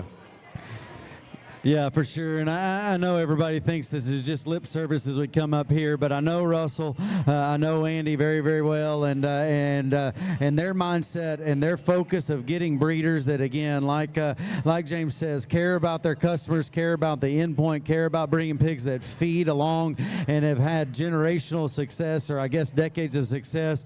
And Mr. Fink's definitely one of those. In fact, from a personal standpoint, I sat at a sale in Amarillo last year. I was on the top row of the bleachers. I had been to about 4 sales that weekend, and I felt a tap on my shoulder, and he had a pig in the ring, and Mr. Fink said, "Hey, would you go ahead and buy this pig?" I glanced up there. I thought he looked really nice. I'd seen him once in the pen, but I went ahead and bid on him. I bought him. He made the sale at a Texas major, and so that just told me he wanted to make sure they went to a good home. He cared about his pigs. He was passionate about them. These pigs come in here, and this off-belted, or I guess thin-belted one we'd say right here, kind of hit me like that pig did a year ago. Right about his muscle texture, square about his build, clean in his joints, strong in his footwork, but comfortable in his step as he goes across here. 467 looks like one of those that I bet Mr. Fink is very, very proud of. The gilt in here, extremely round-bodied, round about his rib cage, and when you're that round caged, it sets the foundation for being broad-backed. She's got a big, flat, square, level hip there. A neat color pattern there, too, as well as one of those that looks like she could show early, show often, and then turn out at the end. I like that gilt there a lot. I guess these are only Fink's only 2 as we come in here. Their litter mates, the boar pig 9-5, 467 is the ear tag. The gilt has 468 in her ear, 9-1 out of Trust Fund Frink Farms.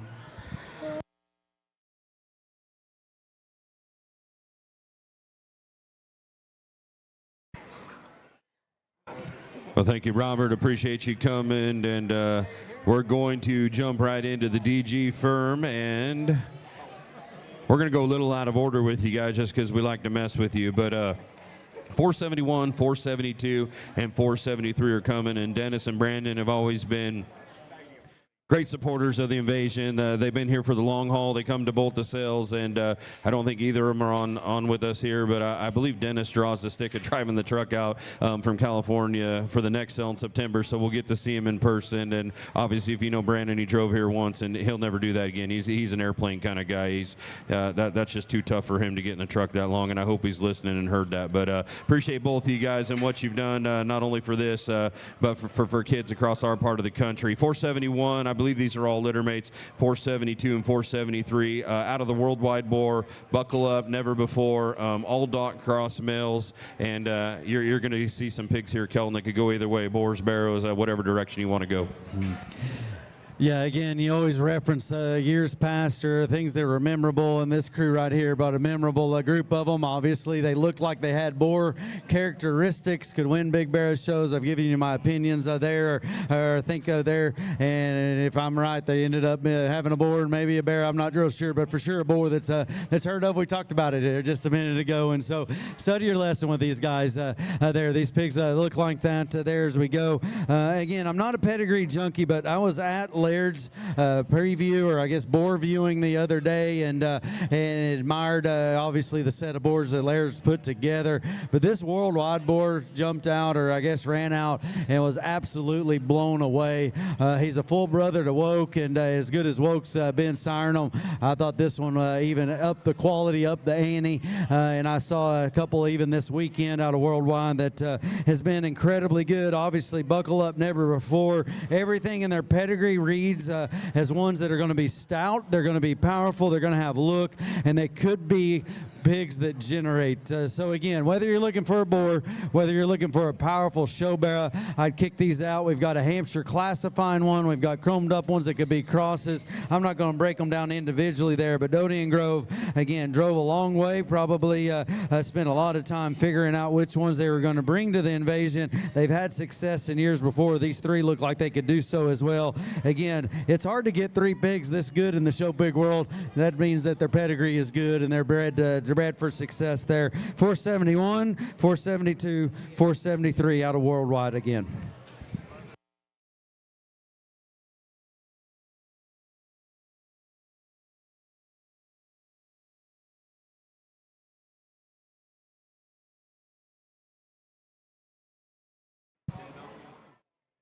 Karis, what number's on that, your tag on that pig you're driving?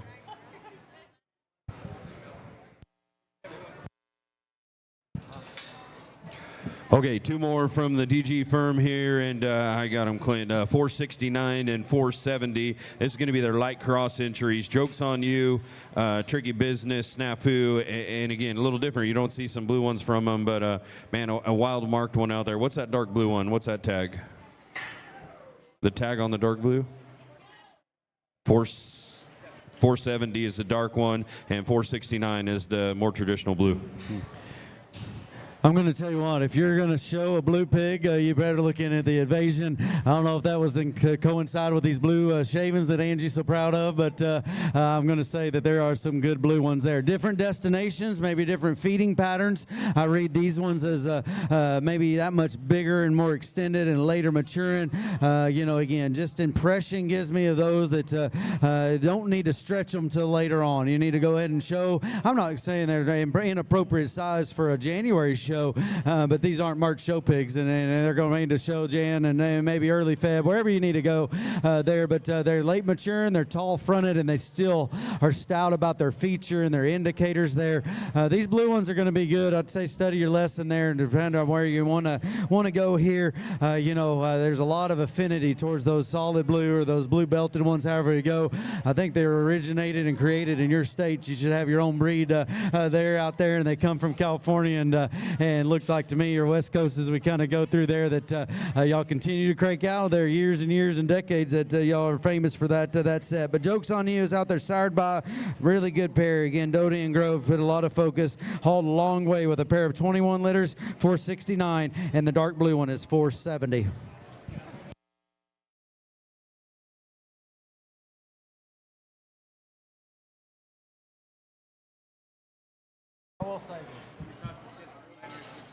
And 475 and 477 are going to be the first ones out here as we move into the West Texas firm Genetics. And Clint's always been a great supporter of this. And again, a big shout out to his wife for supplying all that meat. We're not giving Clint any credit for that. And their firm. Make sure you log on to those guys. And if you enjoyed dinner tonight, you can get it on their site. But the 475 is the same mom as Tsunami and Extra, and Tsunami had the 4th overall Chester in Indiana. You know, obviously when you talk about that, which is going to be the Bel Air ready-made, the mother that we have in there, Chester Hog, and the 477 is going to be a purebred Berkshire. Going to be Blacksmith on Over the Top, and I know that Over the Top sow is one that Clint is way, way high on. Chester, right? But landrace classifying maybe, wherever we want to go. Yeah, Clint says he'd take him to landrace to San Antonio, and I'd agree. And he's over here, or Denver, Chester. Hey, I saw a Poland earlier that classifies as a spot at San Antonio and a Poland at Denver. They check papers one place and they classify the other one. This one gets in either way. And you know, I could tell more than classifying. It don't matter. The pig is good. When Clint came in, again, a passionate individual, one that is a pedigree junkie, and he could probably tell you a long, long line of pedigrees here and has built a program there. He was over there rubbing his hands and going, he's proud of this white down-eared pig. I'm going to tell another story because I have the microphone. Stu and I were talking over here. You know, I guess he and his son Josh we were very good friends, competitors, and he was actually in my wedding there. And anyway, we go way back, and we were telling stories. I think he had champion Chester and champion Landrace the same year with litter mates. maybe a different year, obviously, because we had reserved Chester Gilt at San Antonio and then turned around and had champion Landrace Barra the next week with litter mates. We're cycle things back around, and in those days, you could take a Chester sired one or maybe a Chester pedigreed one. Comparatively, those land races, they're going to be stouter legged, they're going to be moderate in their length of body, they're going to be softer doing there, maybe even taller shouldered and stronger pastured, and that's what this white down order is there. Clint says Landrace at San Antonio. I'd say Chester at Denver, whichever way you want to go. 475, very, very good individual. Maybe needs to be a boar, but I'd ready to be a barrow to win something. Berkshire's awesome, stout, level design, sound structured. West Texas Genetics again, very, very good pair of breed pigs there that we had to offer. Oh, and excited to see what we have next. Clint brought you a pair of purebred Yorkshire hogs, and tags are going to be 476 and 478. I believe 476. Yep, that's going to be the gilt. No hesitation, by all means, and you can read what it has here. Lone Times litter mate. We're going to be litter mate hogs here. Got a male and a female, and again, they're 476. 476 is the gilt. 478 is the male hog. I honestly don't know, and this is not bragging. It's saying this is why I'm so tired or kind of roaring ragged, and we ran out of truck. But I don't know how many miles I've gone this summer. I guess I keep calling it fall, but this summer already that we've gone through there. Purebred pigs this size are absolutely non-existent, and they weren't from the very beginning. And we had an online sale the other night with some Yorks that were very good, but I called as many people as I could and said, hey, I finally got in a set of Yorks that will work for January shows. They're purebred, and they'll go. And then we come in here. Obviously, they're past their cute little cuddly stage as we come in. You know what you're getting. This male pig here in that arena, again, front end assembly, footwork, and pasturing and toe quality is going to be better than most of that particular breed. Probably one that struggled in a couple of those areas, and Yorkshire breeders will tell you that. His view going away from me that we just caught is extremely, extremely good. Yorkshire female here, aggressive about her back shape, neat about her head and skull shape, and extra stout there again. One of those, we kind of know what we're getting at the stage they're in. I don't know what they weigh, but they're more progressed than some of them there.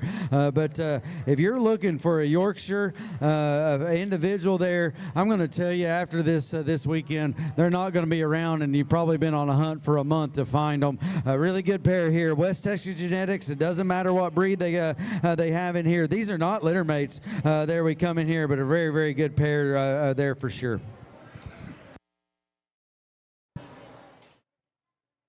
Well, we're going to move.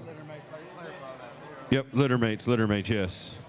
And we're going to finish off here with a 474 ear tag from Clint, and going to be sired by the Kayak Boar on Next Horizon Curtain Call Sow Dark Cross. And I want to make this note on here. Mama was the 3rd overall at the San Angelo Star. That's the breeding sow that he gave $10,000 for to put in, and man, that looks like a pretty salty one out there.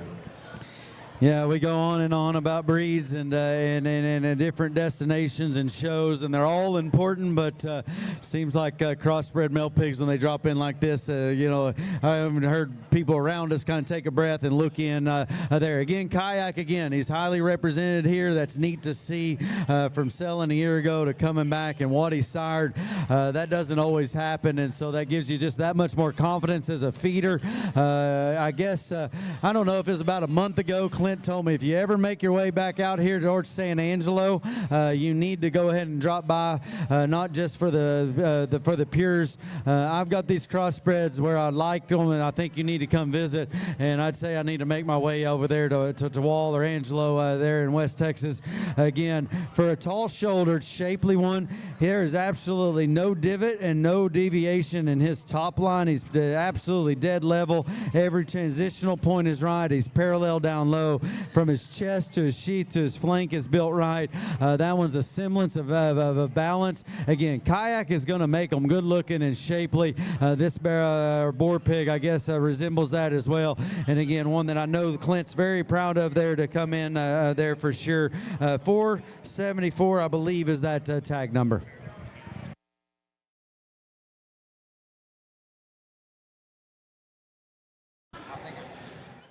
All right, Maro Farms is going to come in here next, and we're just going to drop all three of them out for you.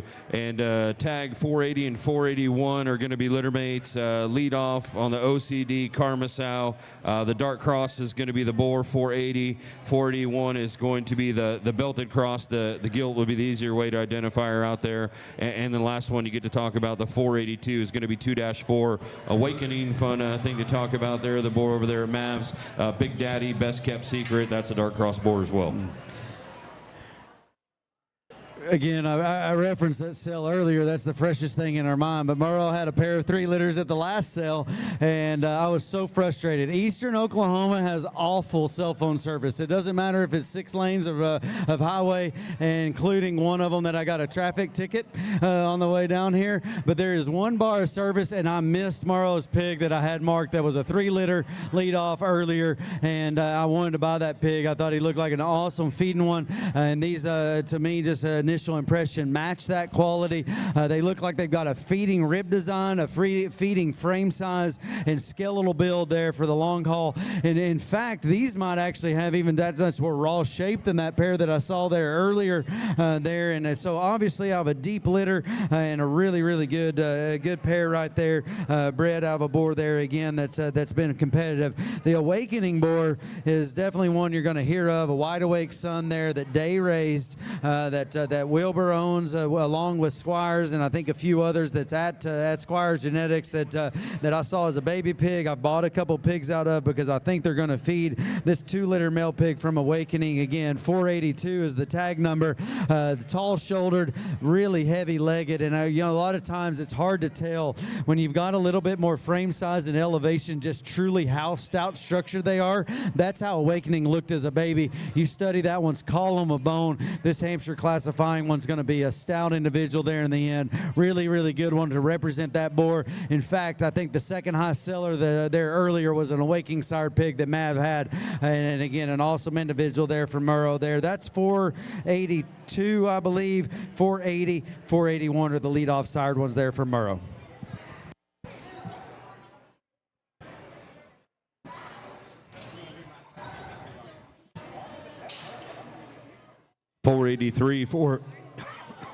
And 484 are going to be knocked in next here, and Kyle and Ellen Canoth Show Pigs bringing you a pair of them, and we certainly appreciate them. They've been coming to this first sale for multiple years, and obviously a big name in our industry and a big influence in our industry, and power-packed pedigrees when you talk about sow power, and Kyle's one of those guys that he's a little Rain Man-ish in terms of putting genetics together and just thinking outside of the box and different and buckling down and doing his own thing, and that's what I've always appreciated about him. Appreciate Ellen keeping him in track too as well. Different pedigrees on these. The 463 is going to be a ringleader next play. That's going to be the gilt that you see out there that Karis is on, and then the 464 is going to be the boar pig one way on a tricked out sow, and again that's a crossbred male pig.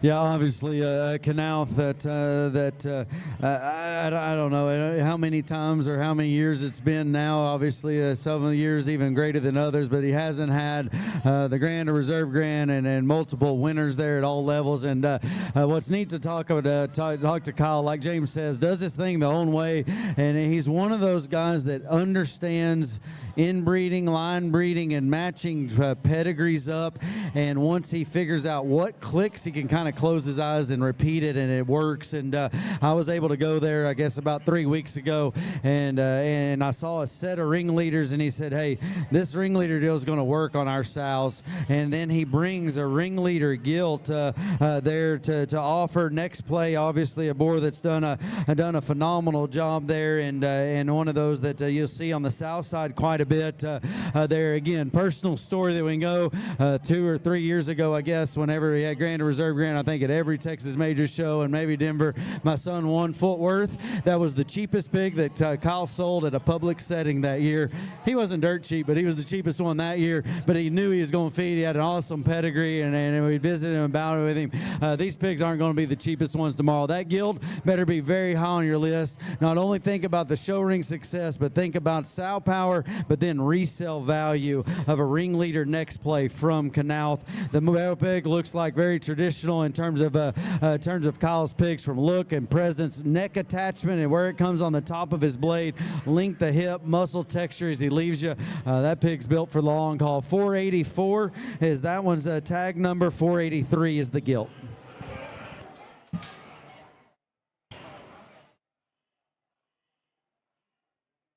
We'll shoosh Canoth out of the viewing pen here and get him off the chips.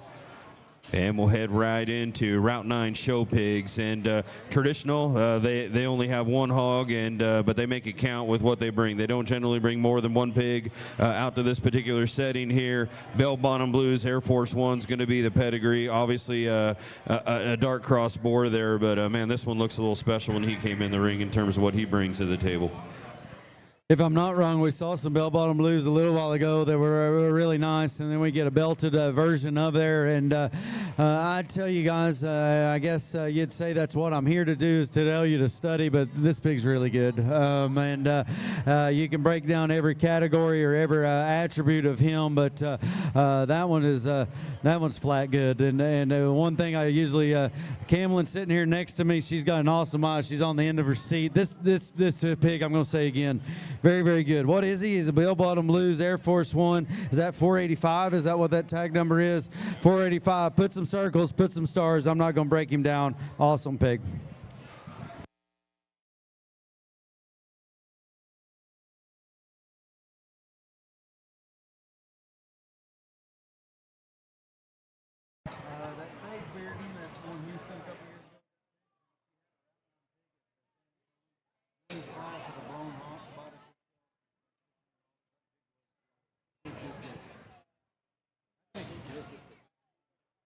I got mixed up when I saw that yellow line in here. Didn't even realize that they got multiples this year. Normally just a single entry deal, and I'm pretty excited as you study here, because the Route 9 pigs are always high quality, and obviously the man behind putting all this together does a great job lining up pedigrees, and very, very competitive. 486, I'm not sure why this one is highlighted yellow on all our pages, but it is. It's going to be a litter mate to the male we just saw. That's going to be the blue pig that's out there, Kelton. And then as we work our way down to 489, that's going to be the 10-3 bore Wham Swish pedigree.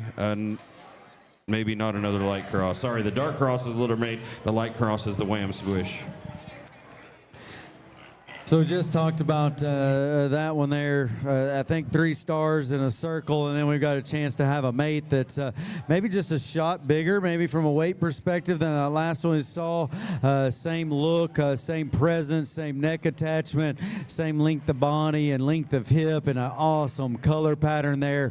How many times have we heard that the litter mate to the high seller ends up being the one that wins, and this one might outsell that other one. I don't know. He's got the white tail to match. That's a good pair for sure. I'm going to go back and kick them out tonight. And again, as I go to the hotel, we're almost done. We've got about 10 or 15 more to go. These are going to be very memorable pigs as we lay down there. That blue one there comes stout constructed, awesome body, tons of dimension, very, very stout about his skull, and one of those that combines that. I use the word comfortable a lot, and the ones that win are powerful, and then they're able to be comfortable throughout the drive. This guy's wanted to fight that ear tag just a little bit, I'd say once you get home, you're able to take that out, treat that just a bit. He's obviously doing very, very well. Good pick there for sure. Congratulations, awesome set there by Route 9.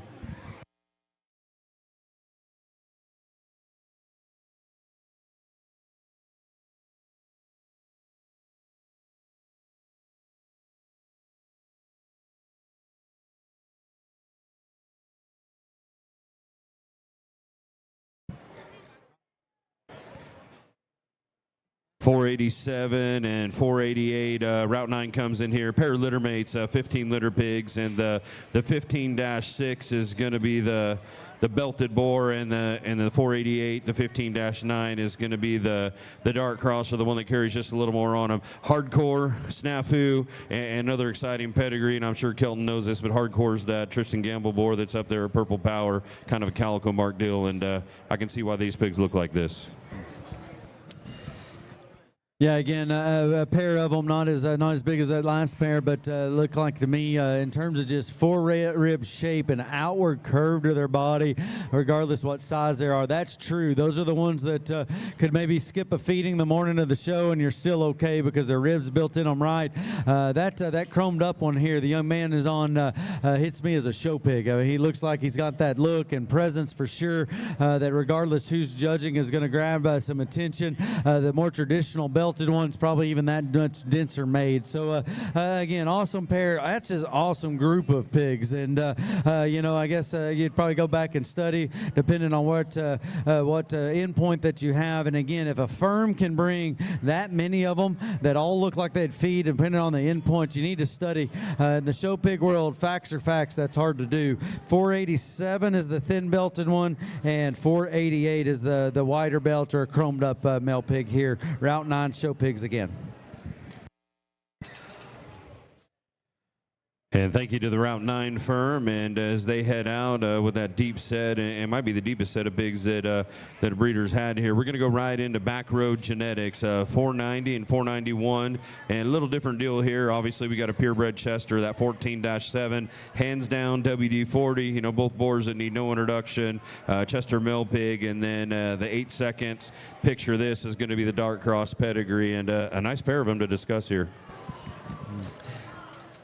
Yeah, for sure. Let's start with that Chester and just look and presence, and then just overwhelming power for a Chester that doesn't read course either, and that's tough to do whenever you come in here. You know, study his pedigree, kind of know where you're at. Again, I hate to always heart boar, but that one's got some boar characteristics about him for sure. White down here, Chester, purebred Chester here, Denver, Fort Worth, maybe even out there in Georgia. Could probably work as we go. I don't care. That's a very good Chester pig. These are the first times I've seen them, like I said so many times, but this pig's going to get some marks, and we're going to study that guy. I can't imagine that this crew isn't nervous about dropping this one in for sure. Definitely talk to him there. Those guys there in the back. 13-7, the 8 seconds pig. 8 seconds was a boar those pigs fed last year, and uniquely in that Hampshire classifying deal at San Antonio and Houston, I'm going to say there might have been many 8 seconds pigs that won classes and made the sales as any of them. Obviously, the Nightbred boar that sold last year, Lindner's sale. This pig resembles that boar fairly well in terms of length of body and presence. Very, very good in terms of squareness of build. We spent a long time. This is a very good deep set of them here. 490 is that Chester. Got him starred. 491, 8 seconds. Looks like those pigs that fed out of that board last year there for sure. And 492 is going to be coming in next. We're at lot number 91. This is Bottleberger Farms, deep state, all out. Another one of those just incredible pedigrees. A light cross hog, and I brought a light cross this year, Mel, and I thought I was going to be in pretty good shape here. And we just keep hammering these things out. And I'm sure Stu's got a bunch of these things wrote down and put down that he would inventory and put on feed and feel like he's going to get right into those cell makers, if not more, when it's all done. So blue one in the ring again. There's a lot of banners around sale facility and hanging up for winners and boars that were purchased right here at the Invasion. And I'm going to say there's going to be a blue pig. I'm not sure exactly which one it's going to be, but there might be a blue pig from this sale setting. And again, we pick on Stu. He's right here, but one of the legends in it, but he's nodding his head because he knows. And this may be one of them. Cole Reeves sent me a text, and it stuck out as whenever I was driving down here. This blue pig is a deep state, all out. The mom was the sow, or I guess the gilt that the Smith family, Kai Smith's family had, that was third overall at Angelo last year. I got to see that gilt a couple times through the feeding period, and she was an awesome individual, and not just for a blue one, but in the crossbred deal, she was absolutely as stout and as hairy as I saw all the time there. Lots of good blue ones. This one's way high. You talk about one that is dead level, square built, flexible, and got a killer look with extra stoutness. Very, very good pig right here. 492 deep state all out is that one's pedigree.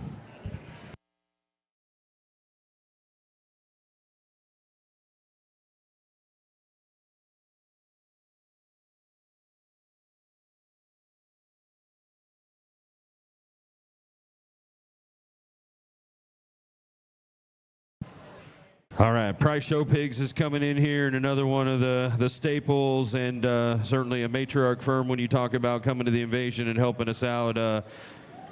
Little different pedigrees on them. 493 is going to be the 15-5. Pink Skies Delta is going to be the Chester Hog. Obviously, they got different pedigrees when they're different breeds. And 494 is going to be the Duroc all the way on the creation sow here. That's one of the matriarchs in their firm. Let's start with the Chester, and that's not always the time. The Chester's easier to handle than the red one, but a good individual there. And again, we've already mentioned that one thing that will make a Chester unique and that you'll separate is just their ability to have look and power, but not be coarse. You study that one's how thin he is at his upper neck, how good he is in his throat latch, and how good he lays in his shoulder, and still opened up good at the floor of his chest. His sternum lays flat. He's long out of his hip and doesn't look like one of those quick-growing, cresty, fat-made kind of Chesters there that we see too many times. 493 has got an awesome look and looks like one of those that can grow. If you need to show in January, maybe at Fort Worth there, it's hard to get pigs great big. I bet he feeds into San Antonio. Cameron, as honest of an individual as he is, he don't want anybody to have anything that's not foreclosed out here. That pig does have a blue dot. It looks like it's about an inch away from his eye socket there. That's easy to manage. Make sure you keep him in the shade as you probably need to anyway, but a good Chester right there. 494 is the red pig. Very good in terms of his lower body cavity. He's still one of those that's modern in terms of length of body and the right kind of maturity for a red one to feed there. Again, Cameron has really worked on that red hog program. If you followed sales, you followed this part of the world there, the Price Show Pigs have always had really good ones there. This one's out of all the way on a creation sow that's had such an impact in the Duroc breed. 494 from Price Show Pigs is the Duroc. 493 is that Chester. And Angie.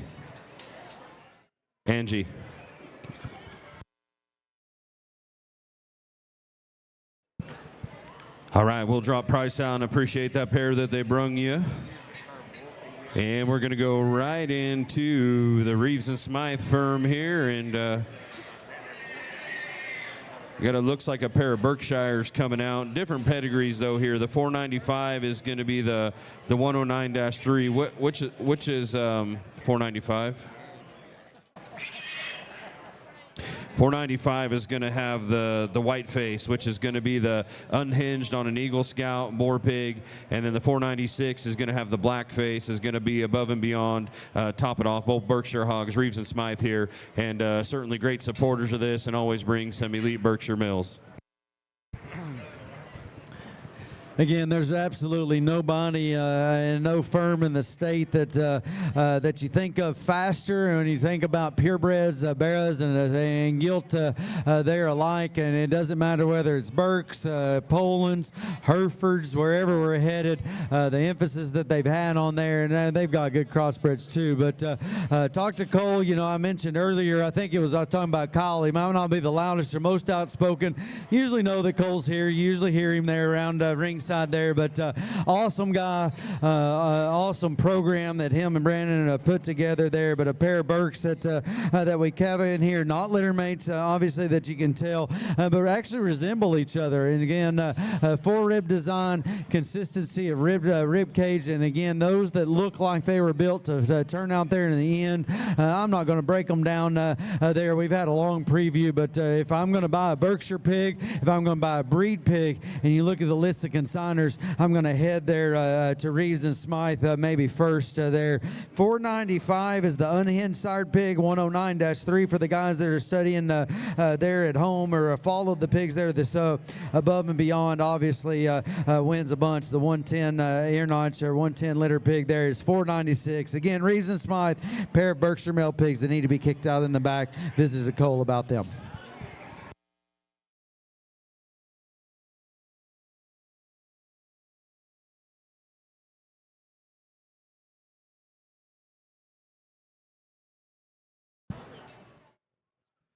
All right, Reeves and Smite heads out with their peers and coming in with their crossbred here. Another one of them light cross. Maybe this one makes all York, Kelton. I haven't looked, but Reeves and Smite final entry, all out on the last dance sow. That purebred they got there, light cross boar. all outs a boar there that changed hands mid-season, or I guess mid-life, if you would. And those mature boars that progressive boar studs seek out because they're making individuals that tend to win are probably the ones that you want to follow. And All Out is definitely one of those boars. Again, just gleaning from personal experiences there.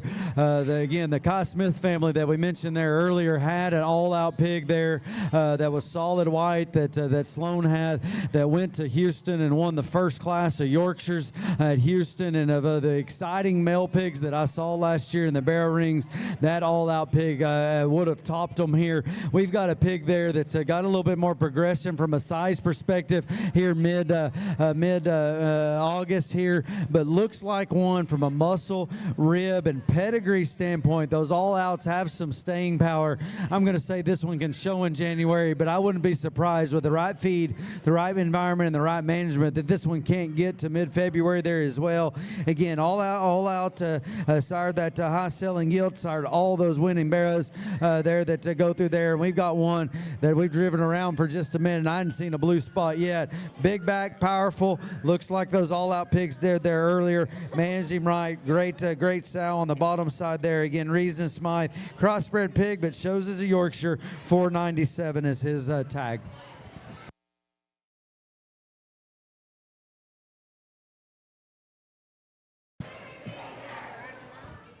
All right, Beatty Genetics coming in here.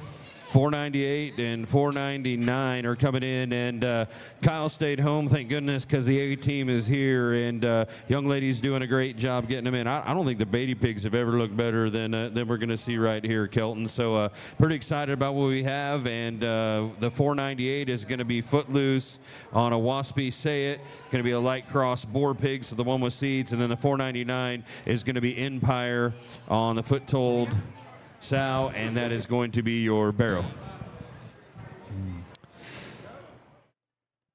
More blue ones, sounding like a broken record. Good blue one right here for sure. Skull shape, arm shape.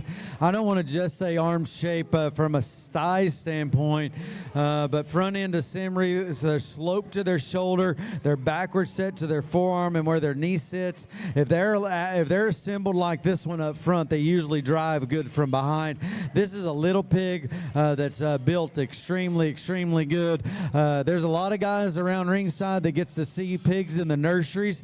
I'm not going to say this is just a nursery pig. You get this one in the nursery, he's worth a lot of chips there. The solid white pig, again, it's the same size, level designed, awesome ribbed. I know Kyle probably got excited when he saw those and said, hey, they can make the haul down, and they're positioned to be pigs that'll win there. This blue one is very special. Again, we've seen blue ones, we've seen white ones. Beatty's a staple here at the Invasion and has pigs that win at all levels. I watched their online sale the other night there. They had some pretty high selling ones of this category there. I'm going to say these were matched to fit and matched to be out here in the live sale.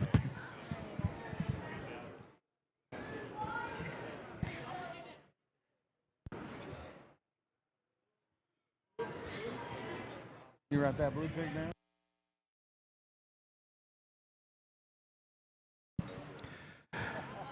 And your final Beatty entry is going to be ear tag 500, lot number 99, 17-5's the notch. This is the Cowabunga, Heaven Can Wait, July-born, purebred Hampshire gilt, and have not seen this one out, but purebred ham gilts are hard to find, and this is a gentleman who makes one of the best in the country, one of the best in the nation, and certainly excited about this one when it jumps out in the ring. Purebred Hampshire gilt, and like I say, don't follow the gilt deal, purebred deal very much there, but there's been so many guys that focus there, and from just I want to say profitability or return on investment standpoint, it's probably where you would need to be if you're in this show pig deal. in the last few shows that I've had the opportunity to judge. Again, don't want to ever sound offensive here. The Hampshire breed was probably where I'd like to land if I had a really high quality one, and this one looks like she is that, from a firm that's no stranger to winning in here because they're so unique in their look. That is one of the biggest backed ones that we've seen in the entire offering, crossbred or any purebred deal, and she happens to be a purebred Hampshire that's got ear set, and a classy look ahead of her shoulder that's going to set her apart there. I guess a couple seasons ago I was able to show or judge a Hampshire gilt from this firm that was very memorable and got a great big banner, and did so there in the end as well. Again, study in, first time I've seen her, she hits me as a winner. 500 is her tag. Beatty's the breeder, purebred Hampshire gilt. Well, thank you, Kyle and Laura, for bringing one of that caliber here, and I know she'll be special tomorrow. So Lewis Genetics is going to be our final firm, and we may not put Baby in the corner, but it seems like every year we put Lewis over in that corner, and they're easy to find. They're right back there behind me to my right, and they have 4 of them that they brung out for you. We're going to start with 502 and 503. 6-6 is going to be the 502 entry. Claus, Urban Legend, and in my opinion, and I may be late to the party, but last year at the Invasion is when I had my introduction, and I felt like it was a Claus coming out party, and I think that boar certainly hit the industry by storm. What he's able to generate in terms of bone, foot, feature, and shag, and all those popular cool things, and still have good hogs. That's going to be a dark cross boar. And then the 503 is going to be the 7-3 tag Power Trip, which is the Board Premium Blends on the Boardwalk Sow. We were trying to sit here and recall all the winners that Claus had, and last year I was just absolutely blown away with not only Lewis's but the rest of the Claus-sired pigs, but especially AJ's. And we get in here with tag 502. It is the absolute hardest traits, or the 2 hardest traits I think to repeat, is bone and hair, and the Claus deal does it, and those things separate the good pigs from the great pigs, and the ones that get ribbons and the ones that get banners. Just most recently, I think it's 4 days ago, the Lewis firm, I hopefully I'm not misquoting it, but won Missouri State Fair with a Claus-sired pig, and we come in here with 502. He's got the traditional Claus look in terms of bone and hair. Elevation is good, length of body and extension is in check. He's one of those that looks like he's going to carry on the tradition, and I'd say latch on to this one here. Different pedigree, but the same firm, and an individual there that if you're able to talk to AJ and everybody that's around right there in Iowa, committed to having genetics that work. This predominantly black one, he's got a white trace there on the back of his left back leg, and I guess he's got a white forerib. If you guys are scared of color, it don't matter. That's a big ribbed, sound, flexible, comfortable one that matches that same bone work there. His ear tag would be 503, and the true belted one is 502. Again, side by Claus, the first 2 from Lewis Genetics.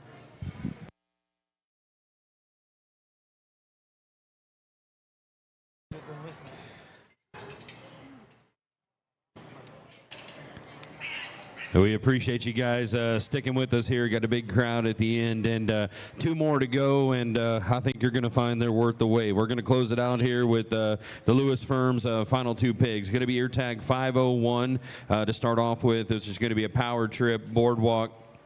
Again, a litter mate to that 503 we just saw, Dark Cross. This is going to be a gilt, though. Little different thing here. And we're going to close the lot listings here, which, again, this is not sell orders, this is just lot listings with a 504 ear tag. This is the Drizzle, which is a Claus son, Wolfman, and this is going to be a light cross male. 10:30.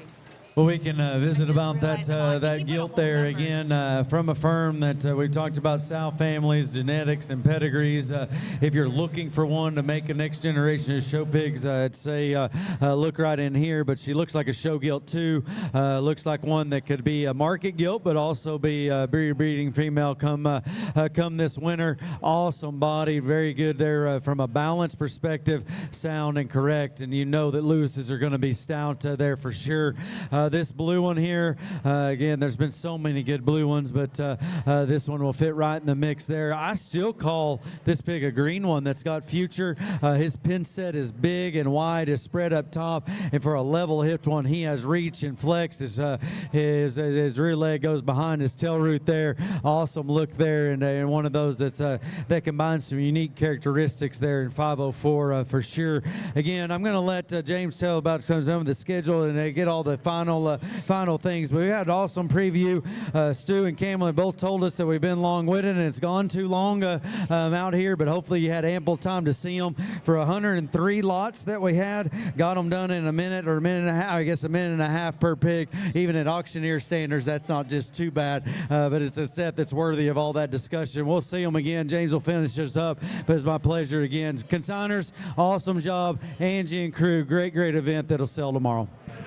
Yeah, and thank you, Kelton, and certainly appreciate your professionalism and your expertise, your knowledge you bring to the table. Kelton will be around here for a few minutes tonight. You might see him tomorrow, so if you got some quick questions, make sure you visit with him. But you might want to touch face with his daughter right there. She's probably got maybe just a little sharper eye, might just be a little more younger and modern and fresher minded might be the right thing to say. But yeah, good kid right there. That's going to be a great stockman, and I look forward to watching you judge shows, young lady, when you get just a bit more age on you. But again, like Kelton said, we appreciate each and every one of you. Taylor Fort Live was with us, streaming out to the World Wide Web, and Taylor and his crew do an excellent job, and they're with us every year for the live stream, for the preview. Appreciate them, and I believe you can watch that back if you want to see some things or send some things back home. We do have some housekeeping items. Just a reminder, barns will be opened as long as you want to be here tonight. The breeders will be around. You can choose pigs, and the beverages will be open. So you guys stay as long as you wish. But 10 o'clock tomorrow morning, we'll do a preview for everyone that's in-house. If you want to see these again, we'll run them out real quick. It won't be near as long as what we have. The breeders might make some comments on them, but that's going to happen not at 10, at 10:30. 12 o'clock, we'll serve lunch. 1 o'clock, we're going to try and start the sale on time. A lot of people have long ways to go, and we're going to do our very, very best to start at 1 o'clock and get this thing done hopefully by 3:30ish at the latest. KV Ventures, CCI Live will be with us tomorrow. That's going to be our long live stream. That's going to be our bidding platform, and certainly CCI and KV do a great job, and you can log into that website if you want to watch from back home, or if you want to bid from back home. And certainly if you're here, we got a great crew that's going to be out front and working for you. Once again, Angie, Mari, we appreciate you guys. We thank you very much for opening up your home, open up your barns. Breeders, you guys did an excellent job, an absolutely elite set of pigs. I think one of the most feedable sets of pigs that have been in this barn in the last 3 or 4 years. Ladies and gentlemen, appreciate you guys very much. Be safe tonight. We'll see you back here at 10 o'clock tomorrow.